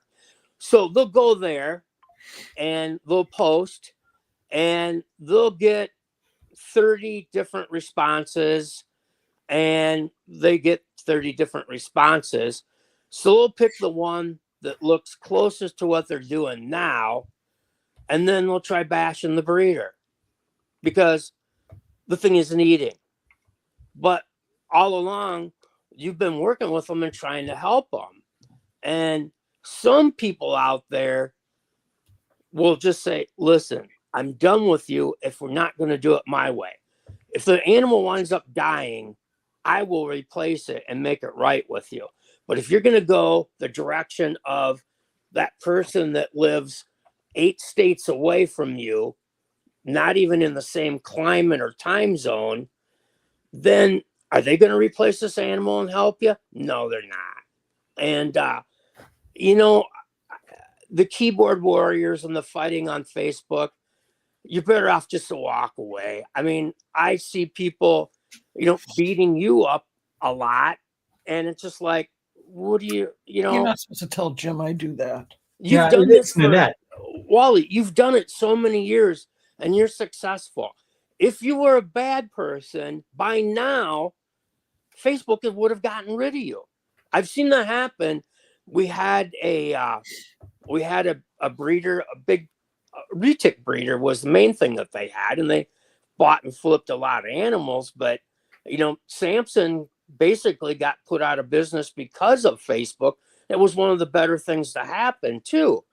But he's still out there trying to defend himself when people are showing all these pictures of dead animals at his facility. I mean, how do you can't defend that? You can't. There's no way.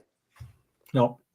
So, that's if you buy an animal from somebody, always go back to that person and say, listen, how were you taking care of this? And I'll tell you what, the number one thing is we keep our animals on Aspen.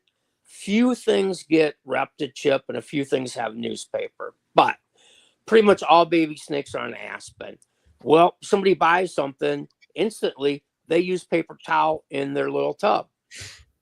Because if an animal were to have mites, if an animal would be peeing or pooping blood, they would notice it. Well, an animal that's feeding on Aspen may not feel comfortable feeding and getting that same grip on newspaper or paper towel. And I've had people, I'd say, listen, this is going to sound stupid, but do you have any other types of bedding in the house? Or can you go grab some Aspen maybe at the pet store and try that? And, 90% of the time that takes care of the problem. But then, also then don't buy 14 mice and feed it all at one time either, because the animal hasn't eaten so long. Just graduation back into things. I think every single case, hey, my animal isn't eating, or hey, my animal looks weird. Every single case is a different case. Excuse me. But you hit on the key. Hey, can you send me a picture? A picture Right. will answer so much. I want to get over to Brad. Brad asked or made a comment. If it weren't for me really feeling the need to give actual good advice, I wouldn't be on there. But I got to fight that good fight. Brad, for the last few years, I've said Facebook groups are toxic. I've also said that I don't participate in the groups, and I don't really give advice or anything like that. But I'm going to take that statement back starting today, and I'm going to say that several Facebook groups are not good. And I think the more general the animal is, the worse they are.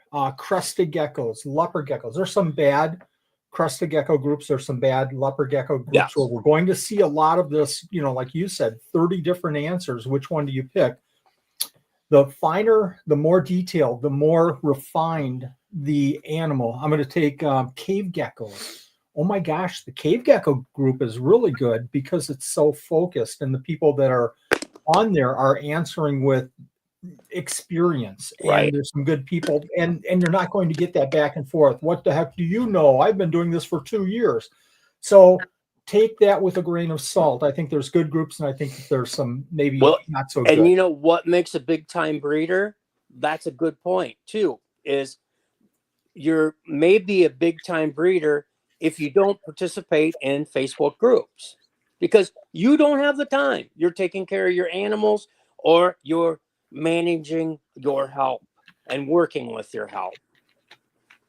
And there's a lot of truth in that too. And recently we sold some animals to someone, and I see this person answering all these questions, and they bought their first snakes in February. But they know it all. And they're answering questions on genetics, and I'm like, and they're not answering them correctly. It just, I mean, yeah, it's frustrating, and it is. And to Brad's point, unfortunately, I know a lot of big breeders that have walked away and won't participate. And I've gotten to that point, unfortunately, too, other than the very specific groups that I'm involved with, like Peridora picta and cave geckos and Western banded geckos and stuff like that. Very specific. Well, there's a lot of bigger name people that, because of the way the economy has gone, there's not that. I mean, people are spending their money at the grocery store. I mean, that's just ridiculous. I remember it seemed like it was all that long ago. A car battery was $49. I had to go buy a new battery for my car this spring. It was sitting in storage and, didn't start. So I go buy a new battery. And the guy goes, well, they've got one for $129 and one for $159. And I'm like, a battery? Yeah. Well, okay. Well, so, but I think the economy has gotten to the point where people are spending their money on their needs, not their wants. Yep. And I think that's the biggest thing there. And unfortunately, what you and I do, and it isn't just the reptile people, it's the dog people, it's the cat people. I have several reptile people that's it. This is their last year. Dog people that have quit this year. And, it's sad because I see a lot of friends, and I know that they're just going to be lost, because what are they going to do? I mean, this is what they've done. They've lived their life, doing this and been around people like that. And it seems like a lot of my friends that get out of this that are local will just all of a sudden call me, hey, can I come and help you clean? They just miss being around animals. So they'll come and spend the day cleaning snakes. And then we go to lunch and they buy me lunch for letting them clean my snakes. I can't beat that, But, I'm like, no, I got lunch. No, I've got two buddies that would drive down from Milwaukee to help me clean snakes. And those two would fight over who's going to buy lunch that day. I'm like, I think I'm supposed to do that, guys. So it's a shame to see a lot of people go that are leaving. It is. But, I'm starting to downsize a lot too. I don't have children. Guy I went to high school with, we did a lot of fishing together. His son, always come and hang out here because, his dad didn't do woodworking, didn't do what Jonas would say, cool stuff. His dad didn't have motorcycles, didn't have cool stuff, didn't have a boat, so didn't have cool stuff. So anyway, Jonas, would spend all his time. He'd spend weekends here doing stuff with Nancy and I. So, I got in such bad health. It was the point where, I had to sell everything. I was done. I couldn't go up and down steps. I couldn't even walk. And, Jonas stepped up, came and, he'd come after work and take care of things and stay. And he'd take days off to get me to the doctor and stuff. And, finally I said to him, he's sleeping on my couch all the time. I'm like, Jonas, I have empty rooms. Why don't you just move in? So, 3 years ago, he moved in, and I told him, this is yours, so I've included him now the last year into all the decisions and stuff too. And, he's wanting to buy certain types of snakes that, I had them 30 years ago, and I never want to own another one again in my life. But I can't say, no, Jonas, you're not getting those. He needs to make his own mistakes. But, I make him own his mistakes too, because you know what? I won't clean those things. I still cannot figure out how that snake can poop on the top of a lid. But, it happens. But, and, I show him what I like and what I don't like. And I've taken them, I let them go around at shows, and I'm, what are you thinking about getting? I'm thinking about getting these. How much are they? Well, $750. I'm like, okay, well, let's go look at them real quick. So I'll walk over there, and there'll be a friend of mine, and I'm like, hey, the kid wants to get some snakes from you here, and I like this, but what are the best ones you have here, and why? And he'll explain the stuff to Jonas, and then I'll be like, well, you know what? Those are your 3 best ones. That's what we want. What do you got to have for that trio?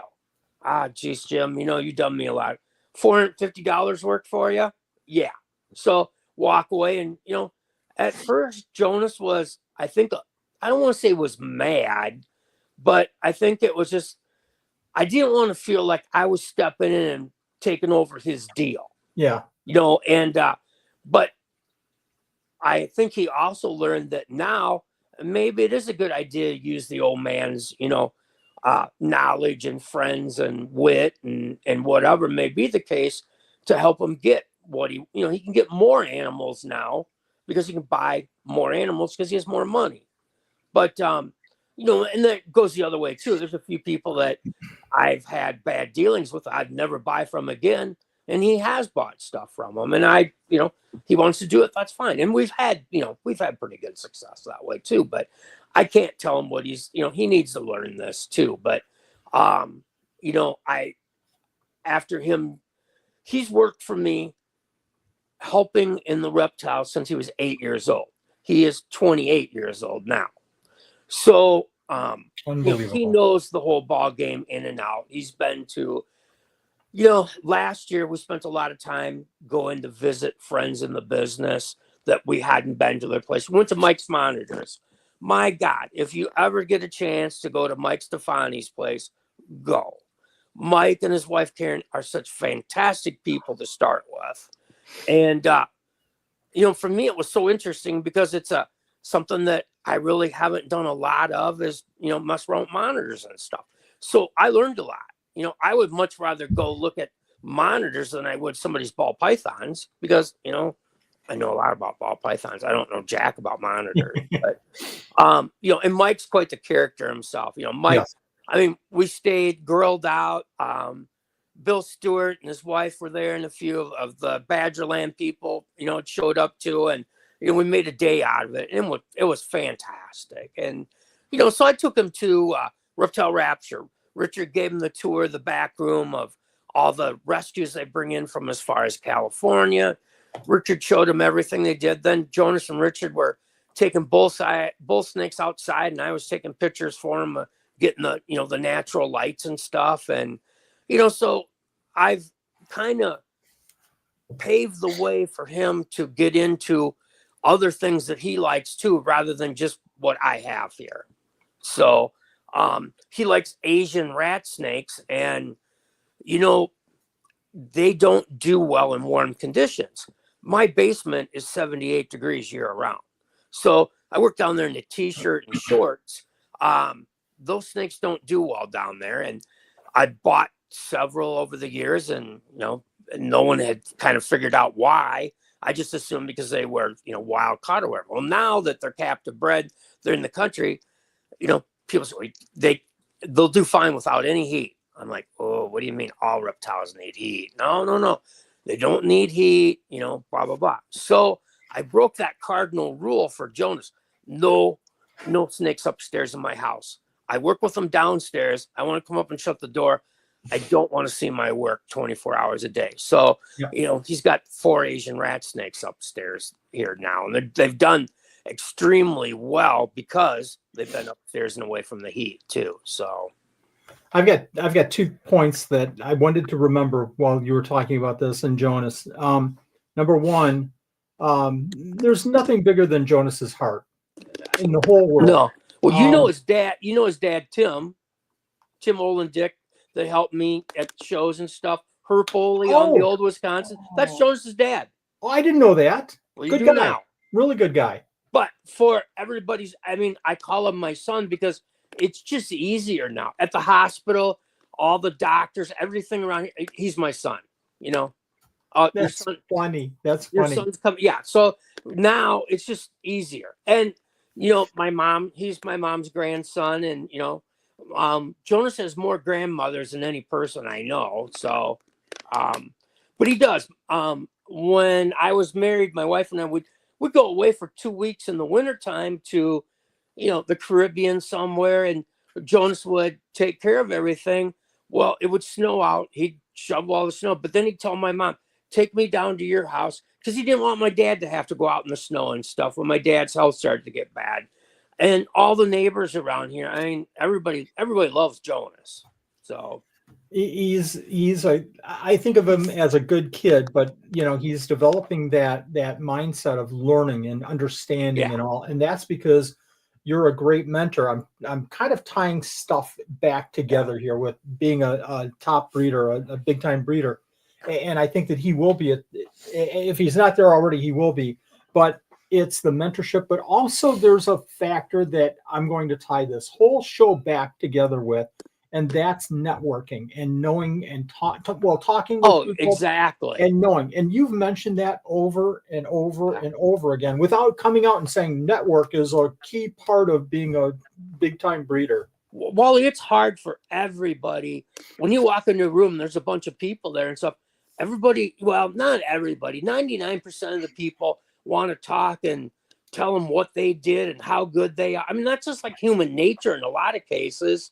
But I learned early on, I wanted to learn about this stuff. And, I actually, I learned right away because I had jokingly, I had Bob Clark one day say to me, we were down delivering him a couple hundred Burmese pythons when we had the pet store. We bred a lot of snakes, and he would take our snakes and sell them in Daytona. And as his, I don't care, whatever. I got my money. You do what you want to do with them. But Bob was down there, and at that time, there was a gentleman there that was kind of another no-name breeder. But this guy bred a lot of boas. And at that time, people owned boas. But even the guys that bred a lot of boas, they didn't breed them. They just bought a lot of litters from other people and sold them as theirs. But this guy actually bred a lot of boas and was good at it. And Bob looked at me and he goes, I don't want to offend you. And we've had a great relation. I could say anything to him. He could say anything to me, but he's like, you know what? This is one of those times where you shut your yap and open your ears. And that stuck with me. It did. And, I learned so much. And I had a lot of people that were, for health reason or whatever, were getting out of the industry that would say, hey, just come and pick up my collection. And keep what you want, sell the rest, and just send me half the money. And, the amount of people that trusted me was, overwhelming. And a lot of people would say, well, what'd you do with him? Oh, this guy in Wisconsin, he come and got him. And, he just, every month he'd send me a check, for a couple of years. And, and we got into so much stuff that way that, or if somebody need money, they'd call me up and say, hey, listen, I bought this, but I had some problems. I need, my car I need a car, and, would you be interested in buying this? I'll sell it to you for this price, and that's always worked out well. But then on the other side of the token, when that person got a car and got back on their feet and they wanted to get animals again and they came to me, I also took care of them. If that animal sold for $200, I didn't sell it to them for $200. I sold it to them for what I thought it was, a fair deal. And, if you spread that word, I think word of mouth is so good. And especially with social media now, social media can just, you can take somebody to the top or the bottom so fast. And I've Yes. seen it. I've seen good things happen to bad people, and I've seen some bad people that really made themselves look good, and just to the point where they could take advantage of some other people faster. But and you started out when you said the internet and social media is the best and it's the worst. That's the truth. It absolutely is. And we can't, I don't think we can complain about it. And don't think that we can boast about it. It is what it is. I think we need to use it appropriately and comfortably. And for me, the way I use it is, I learn and research and everything, and the toxic comments, I can't, years ago, First I of was all, so, you shouldn't be on social media at all because you're I shouldn't. way, way, way too nice of a guy. You don't know when to tell people they're wrong and to shut their pie hole. You are incorrect, sir. I do know when to tell people. Nan, I don't. I Nan, don't, because there is is no he too nice value of a in it. guy on social media? He's too nice. I don't confuse my niceness with just No, really don't want to talk I to you agree anymore. with you So there. I agree with you there. But unfortunately, I've seen but I people appreciate that. try to take Angry advantage of Lloyd. you, and if I see it, I stop it. You're the brother I never had, and Wally, the day you walked up to my table and you asked for some advice, and you said, "Man, you got a nice display," and I'm like, "Yeah, I put a lot of work into it, blah blah blah," and I gave you some advice, and you took it, and then every time I thought you needed some advice, I found that way to tell you without wanting to hurt your feelings. I've tricked you a few times, but I'm not saying you're a success because of me. But what I am saying is you took some suggestions and made them fit your way, and it really has helped you a lot. I See, you used to can listen stack to people. everything on one table. Can you be And quiet? I'm Jim's like, talking. my God, this guy needs 2 tables. Why does he have all this crap stacked up? And, I tell the kids, and I go, your dad needs to get another table. People can't see all this stuff. And, so you came to my first show that I had in Des Moines, Iowa, and your son knew what we were doing here. And you got there, and I said, those 2 tables are yours. And you said, no, I only have 1 table. I said, Wally, that's not a money thing. You're not paying for it. I had an extra table. These are 6-foot tables, not 8. I'm giving you the extra table. If you make money, you can pay for it. Whatever. That's fine. I'm not worried about it. Just take it. And you got to spread out. Christopher made an excuse to go to the restroom, come over to tell me that you were just about sold out. And it was because the stuff was spread out and so good. And we laughed about it for a lot of years, and I get it. I'm sure I'm the same way. I'm way more stubborn than you. I can tell you that. But, I don't know about that. I tend to have my stubborn streaks. We're all stubborn, but we all have to keep open minds. But I've helped a lot of people. I have, and I try to help people out, and it's if I can help people, I think it's great, and I fully agree that there's enough here for everybody. One day I said to Brian Barczyk when people were buying into this and stuff, I said to Brian, I'm like, man, I've got another job. I've stuck every dime. I said, I'm working 3 jobs, and every dime I make, I just addicted to this. Am I doing the right thing? What's going to happen here? All these people buying these animals today, we're going to have all this competition.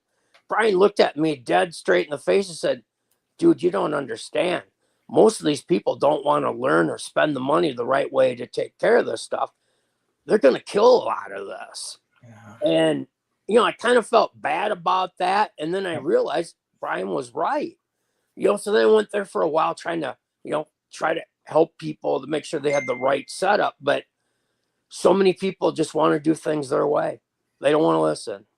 1,000%. And like you said before, you can lead a, horse to water, not that people are horses, but hey, I knew that was coming out wrong right when I started saying it, but We've got some questions, Jim. I want to throw this one out there because we're kind of running out of time. I've had you here for 2 hours. So Angie's saying, what got you interested in reptiles?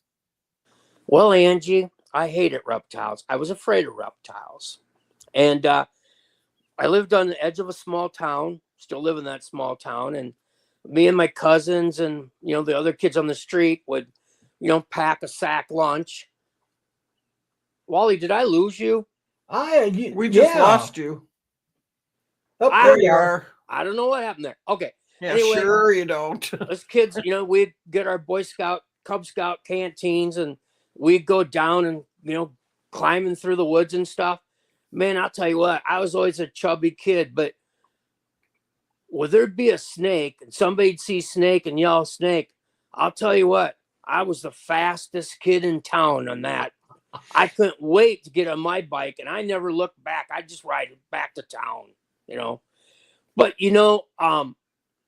I've always had a love of animals, no matter what it was. And that, in high school, all my friends were farm kids and I worked on farms and I joined FFA and the FFA teacher said, hey, listen, you got to have a project of some kind and stuff. So, he thought I would, get a calf and keep it at my buddy's farm or something. But no, I got into rabbits and, I could see the look on his face. He was kind of a little disappointment in it, but a couple of years later, we went to Wisconsin State Fair and I had animals qualify and I had reserve grand champion animal at the state fair and all of his people with sheep and hogs and cattle of all kinds didn't fare as well.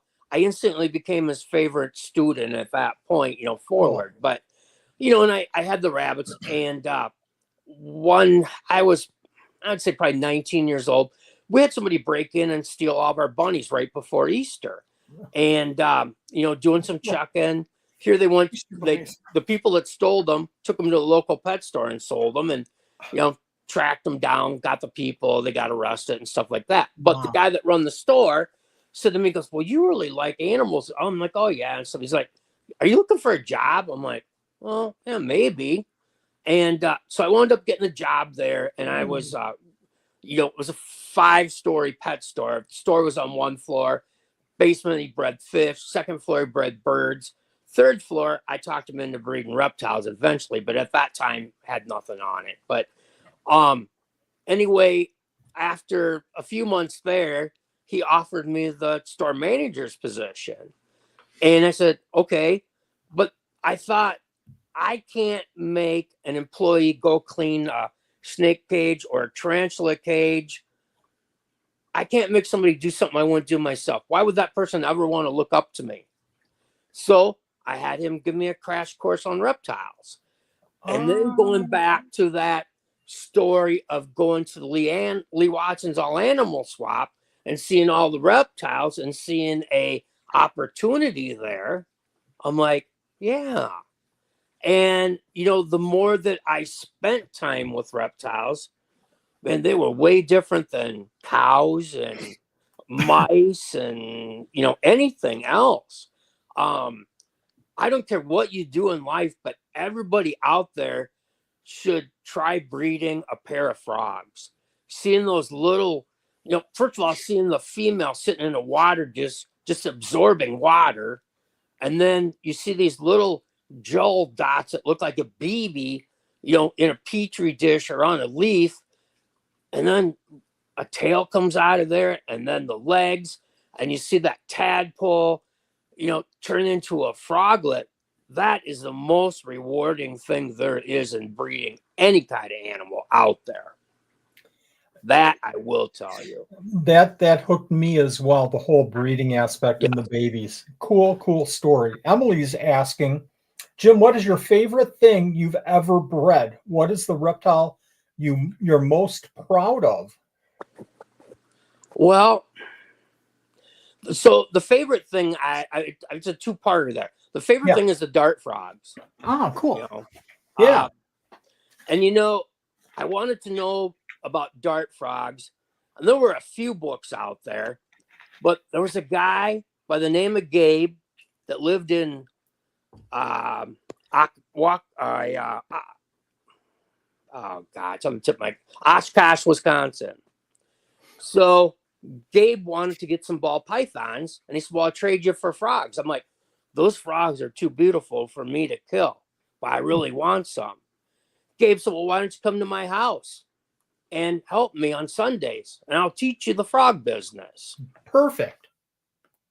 I learned more in 3 Sundays than I could have learned reading any books and watching any videos, because I got to make fruit fly cultures, mix all the stuff up. I got to pull the eggs out. I got to put them in methylene blue. I got to learn all this stuff hands on.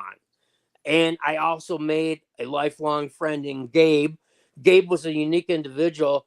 Once every month or so, he'd have a grill out at his house. Everybody in the frog business would come to Gabe's house, bring a few frogs to sell or trade. Everybody brought stuff to throw on the grill. It was like a potluck deal.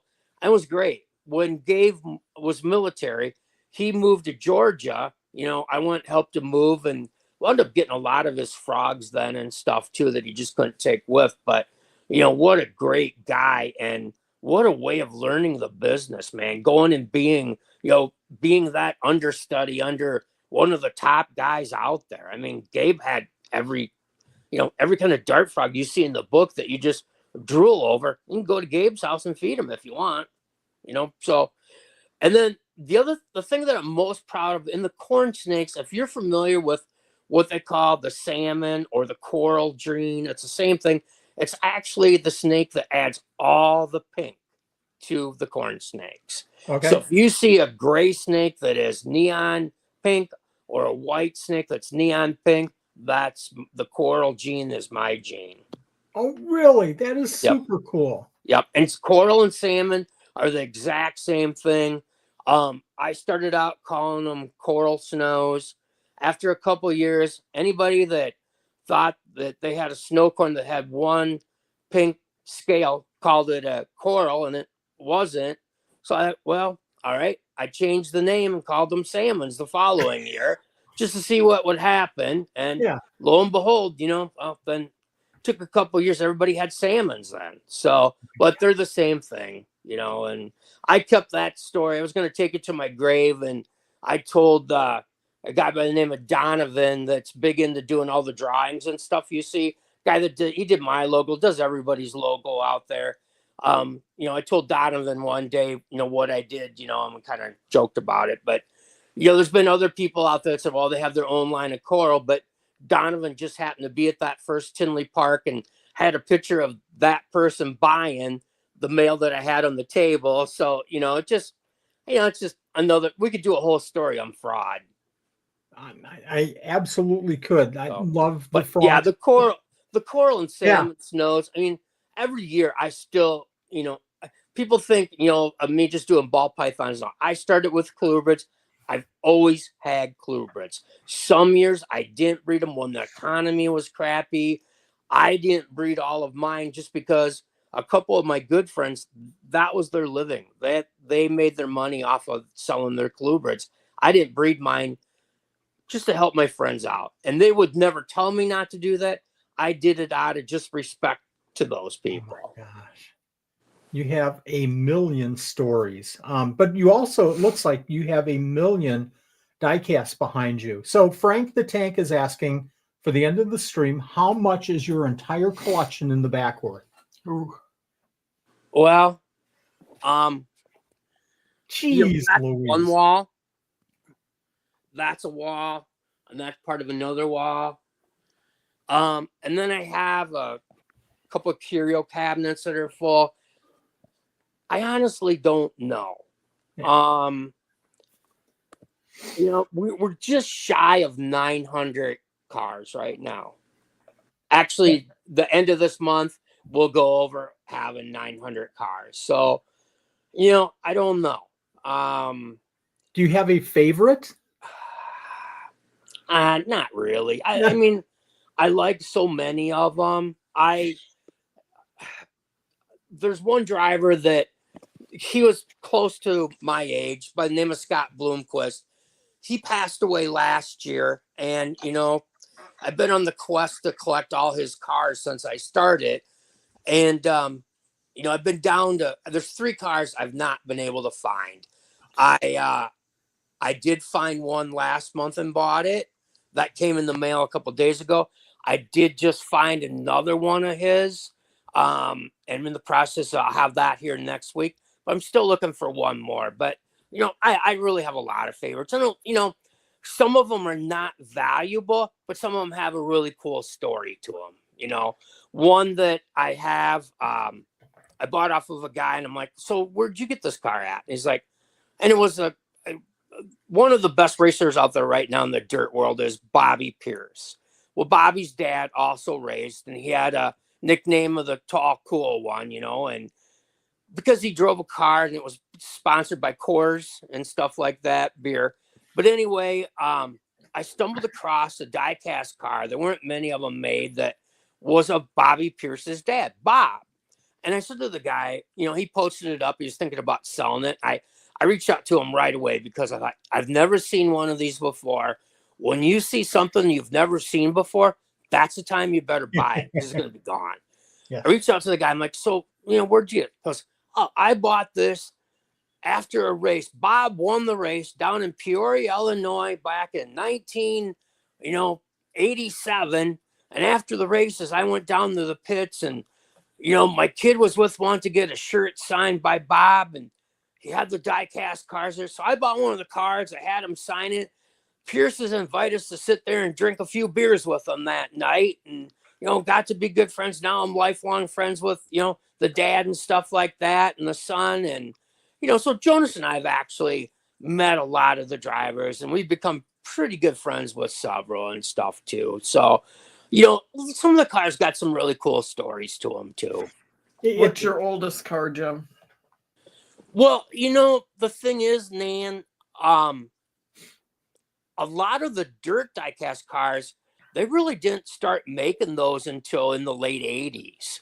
So, I have some of those. And then the NASCAR cars, I think I have some there from the late 70s. But in the late 70s, some of those cars, they made like 300,000 of them, 100,000 of them. Those cars, actually the older cars are probably not worth very much at all. More Really? went into sandboxes and kids playing with them.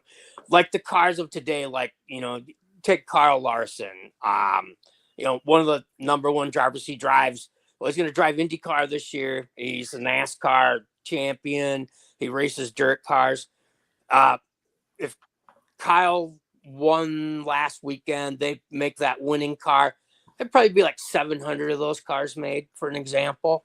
So I do have some rare cars where there was only 10 of them made. Wow. One guy would make the Scott Bloomquist cars, and he'd only make 10 or 12 of them. And I have, I was fortunate enough to track down one of a lot of those too. So, In coin collecting, 10 is a low number. Yeah. I mean, one day, somebody's like, well, your average car is well over $100 a piece, and I've got 900 of them, Also, I can say is I don't burn any candles in the house or anything that could possibly lead to a fire. I thought that, the reptiles were the main thing that I wanted to keep away from any kind of natural disaster or fire, but these things have become that now too. I did recently I'm in the process of getting them insured with a policy on the side. There you go. Just because just the dollar value that's there. And, a lot of guys that are getting older, or I've got, friends that wind up with cancer or something. A lot of those people are reaching out to me saying, hey, I want you to have this or whatever. And I think a lot of people are giving us the opportunity to buy or to get something of theirs because they know that I won't sell it, because they know that Jonas really likes this as much as I do.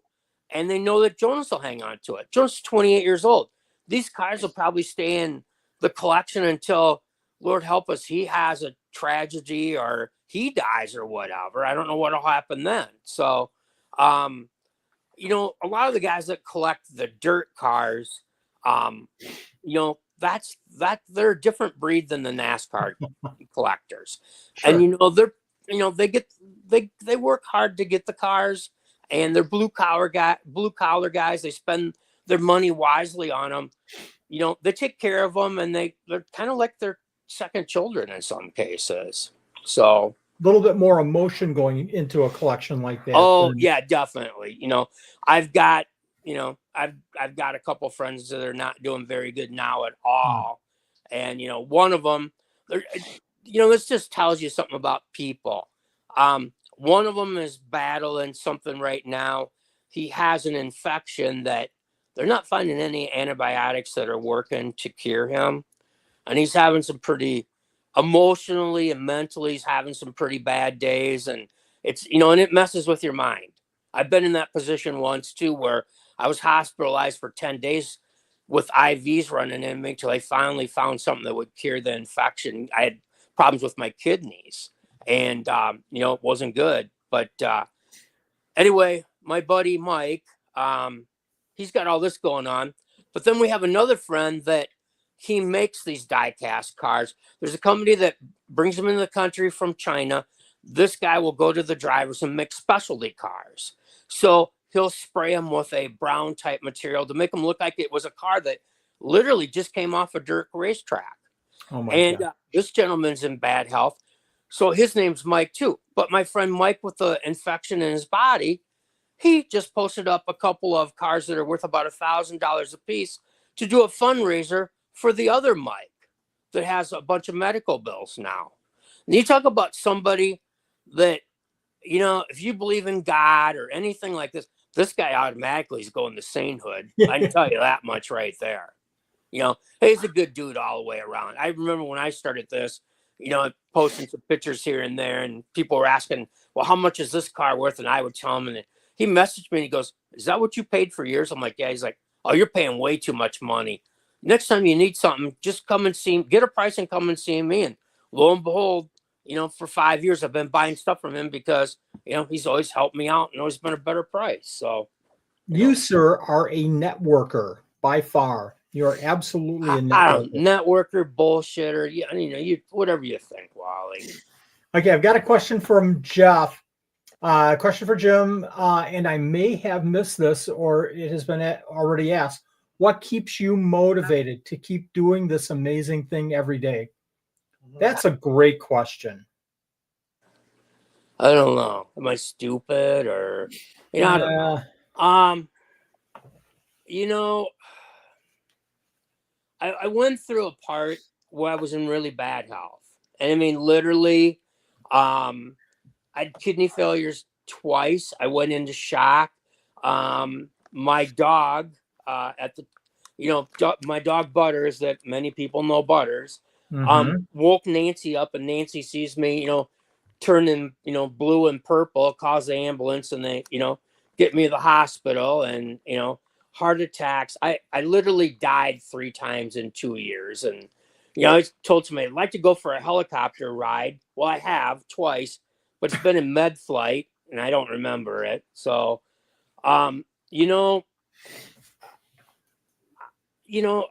it's like this.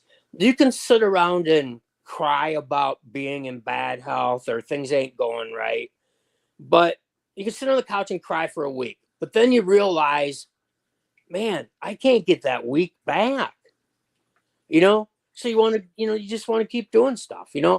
I really like genetics. I really do. And, I look forward every year to, crossing this corn snake with that corn snake. And, what am I going to be able to do? Can I get more purple on this? Or, hey, I really, one year I had a corn snake that was like lime green. It was a snow corn that was lime green. And then I had my line of pink ones. So I crossed them. I didn't get what I wanted, but I didn't think I would right away.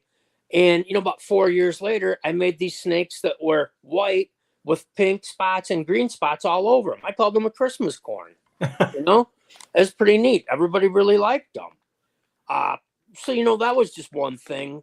I think, every year is, this time of the year, it just starts to, I got to warm up the Clue Bridge. How am I ever going to get that done? But man, the minute that first little Yeah. head comes out of the egg, man, I would have been waiting to see you. What's going to come next? So, and then with Jonas here too, that is really helped me because I was born with spinal bifida. They told my parents there's less than a 50% chance I'd even walk. So I beat all those odds. So Jonas, if we get 50 pounds of rodent cubes in or big bales of aspen or pine, he likes to lift heavy stuff. I have to yell at him because he carries, 100 pounds of feed around all the time. I'm like, don't do that. One bag at a time. I don't want anybody to be like me in the aspect of the health issue. So I think that's the big reason, too, is I just really like doing what I do. I say this is your show, and you had the perfect answer there, Jim. But I will throw in and say that I'm the same way. And I've said this over and over and over and over. And everybody that watches the show, even a couple of times, will know what I'm going to say. The minute that I go downstairs and I open up the incubator and I find a baby, and my mind goes to, okay, now where am I going to put that? I don't have tubs set up for that. How am I going to keep another animal? The second that I'm thinking that I'm not the luckiest person in the whole world to be able to see this new animal for the very first time, I'm done. Yeah. When that thought comes through my mind as a negative instead of a positive, I'm done. I don't have to work with these. I get to work with these animals. So that's what keeps me going. We have everybody that says that they need a restroom break. Yeah. Can we stop for 5 minutes? Angie says she's peed herself now with my iPad in tow. Thanks, Angie. Don't these people know that when you and I get together, they need to wear their Depends? Yeah, we're not even starting to get warmed up here. We're going 24 Think here. about folks. waterfalls. Thanks. We talked about going 24 hours one time. We bring in special guests that one of us would know. We get Bob Clark in at 1:00 in the morning, and Lori Barczyk maybe at 2:30. Not gonna happen. It's happening. Jim says that. I was thinking I don't know enough people, but Jim knows. Oh, you know enough people, Wally. I don't know. 24. Let's do that. Sometime before 12 Supreme Days of Christmas. Let's do that. I'm game. Maybe we could, let's just start out and do like a Sunday afternoon, like noon to midnight or something like that. Just do a half day and work our way up to it. There you go. We'll gradually get there. I like that idea a lot. Yeah. Since everybody's running off to the washroom, I'm going to, number one, thank you. I'm also going to ask that you mention to Jonas that we really missed him, but understandable. That he's got other stuff going on too. Probably doing all the work Jim's supposed to be doing. It should be doing. With the economy the way that it is and stuff, I said to Jonas, I said, I think I'm going to go back to work. And he just looked at me and he's like, what do you mean you're going to go back to work? I'm like, I don't know. I can go get a job at Farm and Fleet tomorrow. And I just kind of miss seeing people and stuff like that. And so then Jonas, he had to go out and get a job, so I couldn't get a job. So, he's got a job. He gets up at 3:00 in the morning. He works at Sam's Club and he gets off at 12:30 in the afternoon. He loves it. So, oh my gosh. And they like him real well too. He's done it's been really good for him. And I told him, I said, you go there, you do a good job, and work your way up into management fairly easy. And he's only been there a couple of weeks. And his supervisor told him the other day, hey, there's a position coming up that I'm going to apply for and I'll probably get it. But if I do, I'm going to recommend you take my job. And, that's good. I wish him well. I mean, I do. We do too. Absolutely. He's a good guy and he deserves all the best. Absolutely. And so do you, Jim. I can't, I could never do this anymore without Jonas. No way, So. Yeah. Well, I want to thank you for jumping on such a late kind of ask here. I think I contacted you like 2 days ago. I can't say no to you. I like your wife. I feel sorry for your wife. And, she just smiles. She brings me Tootsie Rolls. If I tell you no, that might end my Tootsie Rolls. Well, I think you might have something on Nanette that she brings you all these Tootsie Rolls. That's my belief, that you have some kind of a deep down dark secret on Nanette. It's like I have to bring Jim Tootsie Rolls or he'll tell on me. That's what I'm thinking. So Wow. No, and you know what, everybody, I tell you what, I had a friend give my one cat a day gecko for Christmas a couple years ago. And then another friend, as a joke, gave us a crested gecko for the other cat for her birthday last year. Her birthday's today. She's 4. The calico that maybe you saw here. But anyway, you know, we grew this little gecko up, found out it was a female. We've been back and forth. Jonas, well, the cats just love the geckos. They spend tons of hours with them. that's And, you know, we crazy. kind of joked about maybe getting another gecko and, you know, breed them just for the heck of it again. I bred some years ago. So I went and I did pick up a male crested gecko from Wally on Sunday. And, you know, I was sending pictures back and forth with Jones. Hey, which one do you like? Back and forth.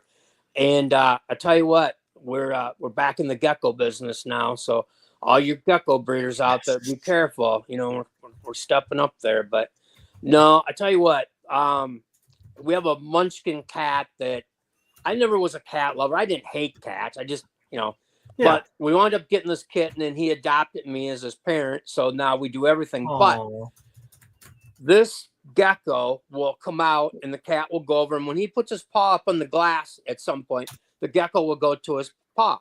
He puts his paw somewhere else, the gecko runs there. Some days he'll sit on top of the gecko cage and the gecko will see him and come out and the two of them play their little thing. I swear to God, these two communicate somehow. So now that we have 2 geckos in there together, it's been kind of funny. I have the third gecko in a separate cage, so it wasn't big enough. I'm got to get a bigger Excoterra, I guess. So, well, to do it properly. yeah. And by this time, you know, 6 months from now, you'll have 100 crested geckos with all the babies. And he'll be swearing at yeah, you. yeah. Well, you know, Jonas has a friend. He picked some geckos up for a friend, and she put him in a 4 foot by 2 foot by 2 foot cage with 2 waterfalls, all these plants and stuff. It's full of little geckos. I was telling you about that Sunday. There's little Yeah. crested geckos all over the place. Because the girl's like, you guys shouldn't have bought any. I would have gave you a bunch of them. I'm like, what do you mean? Are you sick of them? She goes, no, I have all kinds of babies. I'm like, in with the adults? She goes, yeah, I just put them all in one cage and feed them. So, you know, It works. beginner's It luck works. or whatever. You'll be but- right there too. You'll have that, you know, one room, a whole room dedicated to crested geckos. Well, you know, I don't think I'll ever sell them. I know enough kids out there that really like geckos, and so I'll find somebody that would love to have them. And, Yeah. you know, Yeah. I'll make some, absolutely. you know, I'll have my own 12 days of Christmas. I'll have my, you know, five geckos of Christmas or something, you know, find somebody, but, you know, so. We're going to have to ban him from the page now so that he doesn't get all of the good ideas good from the 12 ideas, Supreme yeah. Days of Christmas. Well, Jim, Wally, I've been part of, I think, 12 Days of Christmas from day one. And, you know, I mean, that just shows the class act that you two are, because 12 Days of Christmas turned out being, you know, 12 things or maybe 10 things. And you tossed in the other 2 to now a major corporate event that, you know, you need help with. And you can't even do a reptile show because you're too busy with 12 Days of Christmas. So you and Nan give up your own time and your own opportunity to make extra income for everyone else. That's fantastic. And you two deserve a round of applause for that. we're blessed to be able to do it, and I feel guilty because people think that I'm giving away gifts, and part of that, all I'm doing is doing spreadsheets and matching names and stuff like that. It's the donors and it's the people participating that make that. You know what? It's the whole Especially you, Jim. community coming together. Yes.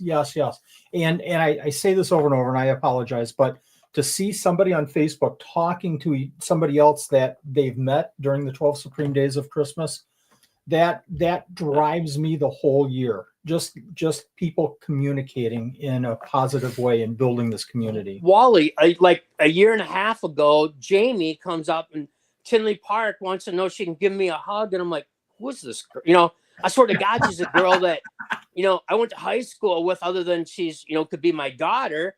And, you know, she knows all about me. And I'm like, man, this is kind of strange. And then here, you know, I find out, you know, that she's one of your helpers. And she's like, you're my favorite snake breeder. And, you know, and man, What a great young lady, single mom. She's just fantastic too. So And that's one Yeah. story that, we're fortunate Oh, enough to see. yeah. It's crazy. It really is. And hopefully next year, bigger, better, stronger, faster. We're trying to build it as much as possible. So we both know so many good people in this industry. Yes. It really is. And people ask me, "Are Absolutely. you ever gonna have a show again in Madison?" I'm like, "Nope," because if there is a show there, those people come, ask me about it. I welcomed them, told them I'd help them anyway. That show that I had in Madison was kind of something Richard and I did, and basically what it was just getting all of our friends together for a day, and we opened it to the public. And was it the biggest show and ever going to have 5,000 people through the door and 500 vendors? No, we didn't want that. I mean, we just wanted right. all of the people that we knew, everybody got together, and it was one show that I never once got a message saying, "I don't want to be by so and so." And show promoters, my hat's off to a lot of those people. And I'll tell you what, Yeah. people that do scaled up, class act right there. Both They of are. those two. Brittany and Dylan, fantastic. 100%. Outstanding. Can't Very- say enough good things about it. And if you need t-shirts, Dylan's mom is a lady for shirts. Yeah, there you Got a go. little plug there for her. So Perfect. And on that note, I think that we're going to call it a night. Jim, thank you very much. no, Wally, anytime. Your friend. Anytime. Really You and appreciate Nan it. need anything, you just know you got to ask. Thank you, Jim. Thanks, Jim. We Good love night, you. everybody. Probably night. see you in lacrosse. Take care. Yeah. Yep, see you in lacrosse. You bet. Thanks,